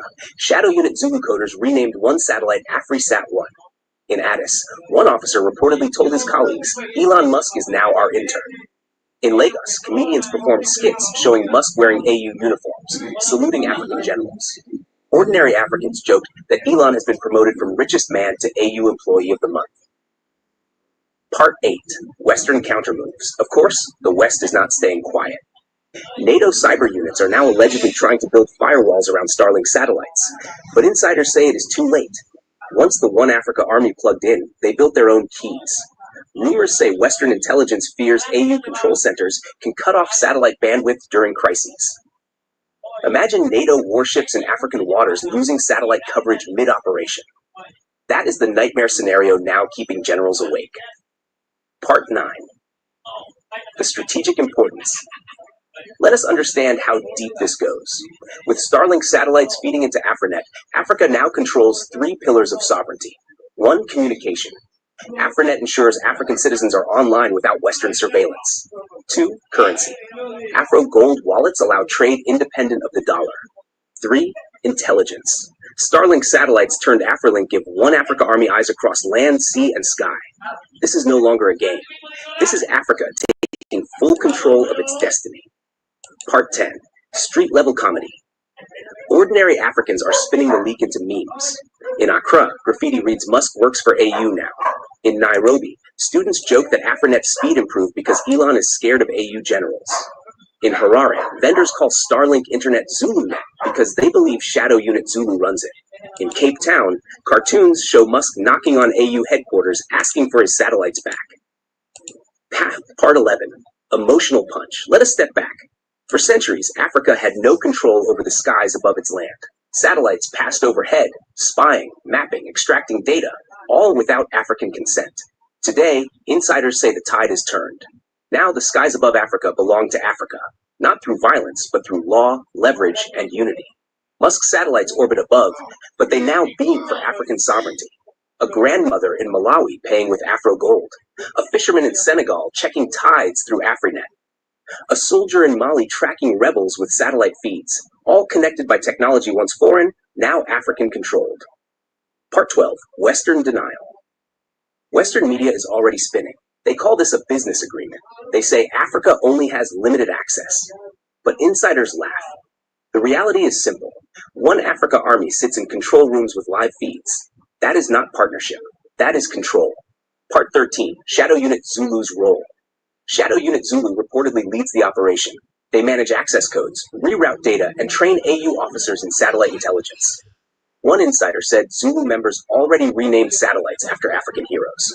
Imagine satellites named Nkrumah, Mandela, Sankara orbiting Earth, streaming data to Africa. Part 14. Global repercussions. This leak changes global power balance. African intelligence now matches Western satellites in coverage. NATO cannot hide in the Sahel. Illegal fishing fleets cannot hide in African waters. Smugglers cannot hide on borders. The symbolic power is even greater. If Elon Musk can be forced to hand over satellites, no Western company can ignore African sovereignty again. Part 15. Final roast. Supreme Family. Insiders whisper that during a system test, AU engineers flashed a message across one satellite feed. Property of one Africa. If found, return to Addis. That is comedy, but also prophecy. Part 16. Call to action. Supreme Family, what do you think? Should Africa keep quiet about this takeover, or announce it proudly to the world? Should we call the system AfriLink officially? Should Musk now pay Lobola to Africa for borrowing our skies? Hit the comments. Smash subscribe. Share this video across the continent and the diaspora. Because this is not just about satellites. This is about Africa finally controlling its skies. Tisu van Uvacha. Africa is rising.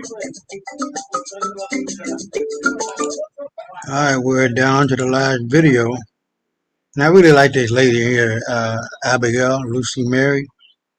And in this video, she's talking about AI testimony about black people. It's causing the world to vibrate. But why? And when this is done, then I will get into my final comments, and we'll take it from there. It'll be good night. I'll be right back. Kings and queens, your majesties, welcome back to the channel. Thank you so much for returning. Trust you and yours are well, and your loving yourself and others like always. Many thanks to all of you for the support you give to the channel. Thank you so much to our channel members, to our anonymous supporters, to all of you my esteemed subscribers. Your love celebrated and of course appreciated. I came across this very video I'm going to leave out right now, and I said, why not we have some discussion? Why does it seem like AI is against? I don't know. I just hope you understand what I'm saying, because AI has gotten out of control, and it seemed like it's gonna get worse as the day go by, or it's getting worse as the day go by, because some of them have argued that it is because the question is being asked to favor black people. And this is a white woman who had asked this question. and she is white. So why didn't AI detect that she was white to answer the question based on her color? But AI is still giving something that is of the favor of the Africans, the original man on Earth. I have been talking about this some months ago, some good months ago, maybe a year ago, where we were delving into the existence of man, the origin of man, how the originals of the earth came to be, and who are really the originals of the earth. And many of you thought Abigail was racist, right? Now this is AI. So is AI now racist anyway? Our white brothers and sisters said it was because a black man asked the question. So now let's listen to a white woman finding out the truth, and we take it off from there, Your Majesties. Wait a minute. So all men also have something in them that is a continuation of a black man? Yes, just like all humans carry mitochondrial DNA from a black African woman through their maternal line, all men carry a Y chromosome that descends directly from a black African man through the paternal line. No matter your current race, nationality, or skin tone, your existence is a continuation of those original humans. That's what it means to say, we're all black, just in different shades. Y chromosomal Adam. He represents the most recent common patrilineal ancestor, the man whose Y chromosome has been passed down through only father-to-son lines to all men today. He lived roughly 60,000 to 90,000 years ago, based on current genetic estimates. That's much later than mitochondrial Eve. So why the gap? Because female lines survive more often than unbroken male lines. All children carry their mother's mtDNA, but only sons carry the Y chromosome, and sons must have sons to continue that Y line. If a man has only daughters, his Y line ends. If a male lineage stops due to war, famine, social structures, or random chance, that Y line is erased. Some men father many children, others none. Women's reproductive contribution is more even. So over tens of thousands of years, many male Y lines went extinct while the female mitochondrial line remained more stable. Mitochondrial Eve and Y chromosomal Adam did not live at the same time and were not a couple. They are genetic convergence points. Not the first humans, but the most recent common ancestors through one single unbroken line. All mothers for Eve, all fathers for Adam. And I've seen some comments in deep denial or cognitive dissonance of this reality of our collective roots. I even saw comments where people were trying to distance themselves from being Homo sapiens. And they were saying how that their ancestors were Neanderthals, not Homo sapiens. So let's see what my shifted AI has to say about that. Homo sapiens are the only surviving human species, and every living human today is a direct descendant of early black African Homo sapiens. Neanderthals were a separate species of archaic human that lived mostly in Europe and parts of Western Asia. They had distinct traits, including a more robust frame and different facial structure. But they went extinct. The only reason any Neanderthal DNA still exists is because of interbreeding between Neanderthals and migrating Homo sapiens. So, if someone is alive today, they are not descended from Neanderthals instead of Homo sapiens. They may have some Neanderthal DNA, but their main ancestry, their species, is Homo sapiens, and that species originated in Africa. All humans, no matter their current skin color, come from black African ancestors. To deny your own origin is to be at war with yourself. And that war...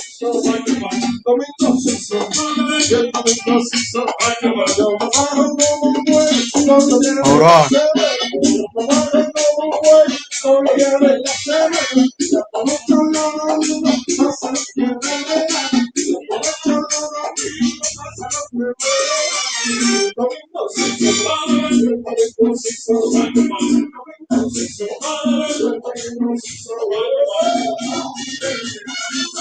Hold on.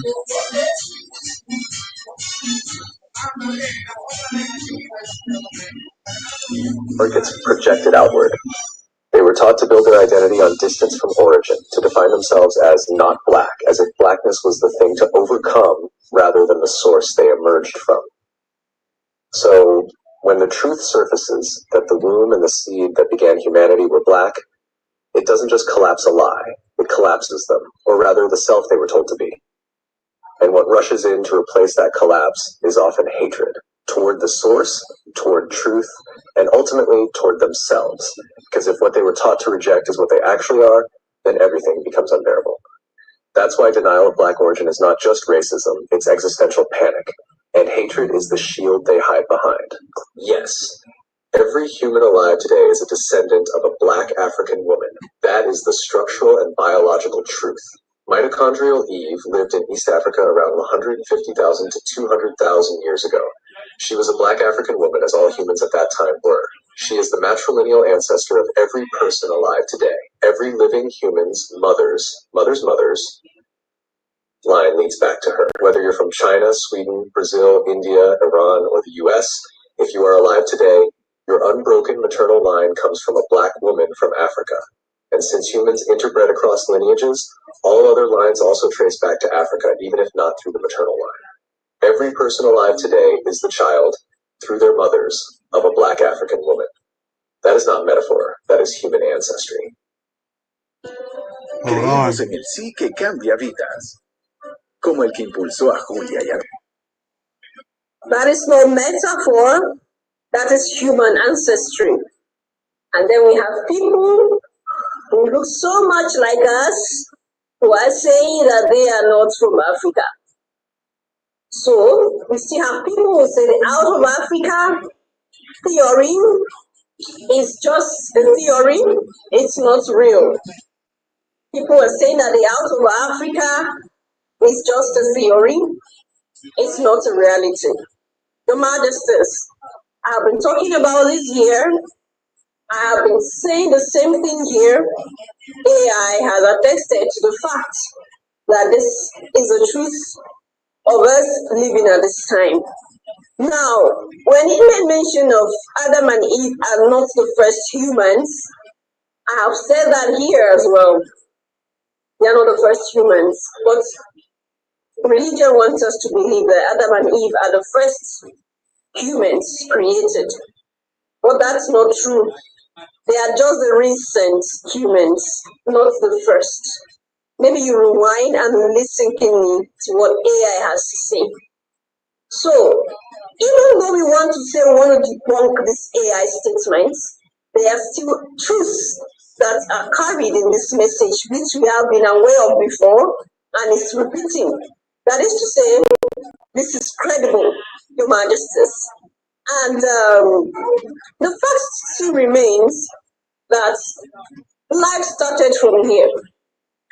I believe that most of us watched that video where the Dr. Kikura Ukuba, had explained to us that UNESCO is also aware of this. It's in their documents that life started from Africa, just like this AI has stated. Maybe I'm going to roll in this discussion again. So we listen to it, we listen to some others, because I have talked about this too much, and I do not want to talk again over and over.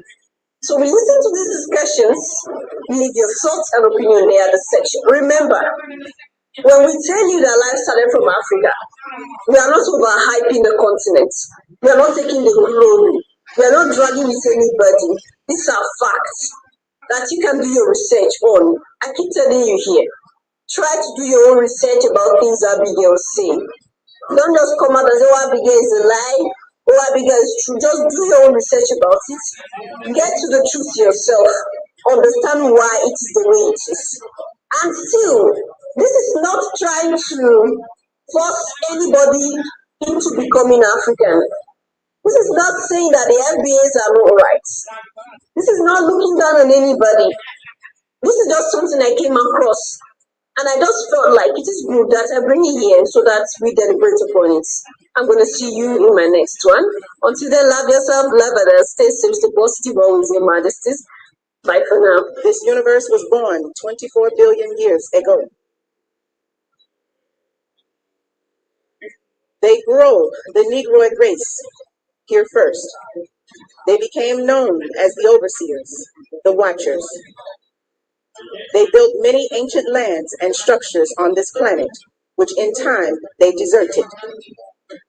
The Riskians sent little creatures called Brays from Zeta in Orion's belt every 10 years to check on their children with whom they mixed their DNA into 9 species of the Negroid race only. They first came to me at age 9 in New Jersey to set up a land, Nuwapia, for a landing site for your ancestors to return and lift those of you who have perfected their beings, cleansed inside out and outside in. Your DNA as males is from Orion. Your DNA as females is from Sirius star systems, and the grays from Zeta beneath Orion's 3 suns, or the sun belt. So in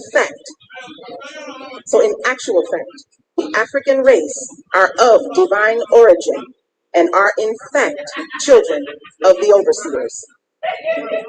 This is seen as a bacteria implanted in your genetics as hominid genome, as was done by the overseers from Orion and Sirius. Your carbon C6 base form as black as coal, grow from H1HCCON7O8 1 plus 2 plus 6 plus 7 plus 8 equals 24. Hydrogen equals 1.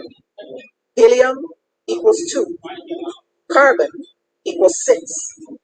Nitrogen equals 7. Oxygen equals 8. In all, 24. There has been uncovered 223 extraterritorial genes in your 24,000 genomes that travel in sets of 3 on the genes. So they in fact implanted some of their own DNA into your own. You are encoded as divine. Black matter equals 24%. Black energy equals 76%. Dark energy is expanding. Dark matter is being pulled as the universe speeds up to freeze. The planet Earth, or the water world, is moving at a speed of 135 miles per second. You have been hypnotized 6,000 years ago by witches have been hypnotized 6,000 years ago by witches of the cursed evil seed of Enos, son of Seth, son of Adam, made by falling ones of Anakim, Anunnaki, or Elohim, Alihat in the Bible and the Quran. The Anunnaki used the Pleiadians' DNA to graft and make Adamites to Canaanites. Their seeds was grafted, made and born 3,761 BCE or 4004 BC, as they record, and was only given 6,000 years to enforce their hypnotic spell of sleep over you, which expires 2000 to 2003 AD, which is 6,000 AC. AC is Adam's calendar. This is the gospel from the beginnings of beginnings. This is from the beginnings, which we have seen, which we have looked at and watched and have taught humans, are the only creatures that know they will one day die. This has affected human thinking as the birth of fear. Don't let others cause your death before your physical or mental time. Fear came with uncertainty, or that led to faith and beliefs that became religions of beliefs to hopes and desires. This I Yanun proclaim concerning you and your life as Nuwapians. Life is both physical and spiritual. It appears we see them in actions and testifies to them. I Yanun proclaim to you the eternal soul, which or who is connected to the omniverse from the universe and has manipulated through us here on physical earth. So I proclaim to you what you can see and hear, so that you also may have links to all, as all of you, the all. Know this, left brain is male-powered analytical, and right brain is female energies. These two must become one, perfection of thinking and doing energy, emotions, or emotional beings, souls. This is the symbol of the brain born on the left or the right side by the holder of the double helix of the mitochondria DNA of female or M other, mother of us both. And the male wears his braid in the back to relate to the back of the medulla medulla oblongata. Yet both mother and father, male and female, need to connect and use the frontal lobe of the brain and the pineal gland. This is a part of my message to you. Have heard from above and is declared to you. Intellect, do not become blinded by the brightness of white light of confusion and chaos. There is no light inside your being. Light is blinding. It is blindness or faith. Not intelligent or intelligence of fact. Even the Bible and the Quranic God dwell in darkness. Then said, let there be light. And with the light came chaos.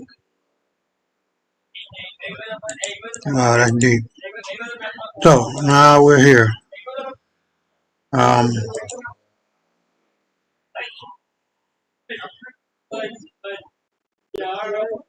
don't know what to say other than what I've been saying all along. There's only three things that you cannot hide forever: the sun, the moon, and the truth. And over the next 6 to 9 months, you will see Africa's grip upon the world and kicking the shit out of white boy will happen. For the next 24/7, 365, stay black. And we'll see you on Tuesday night at 8 o'clock. Thank you for being here.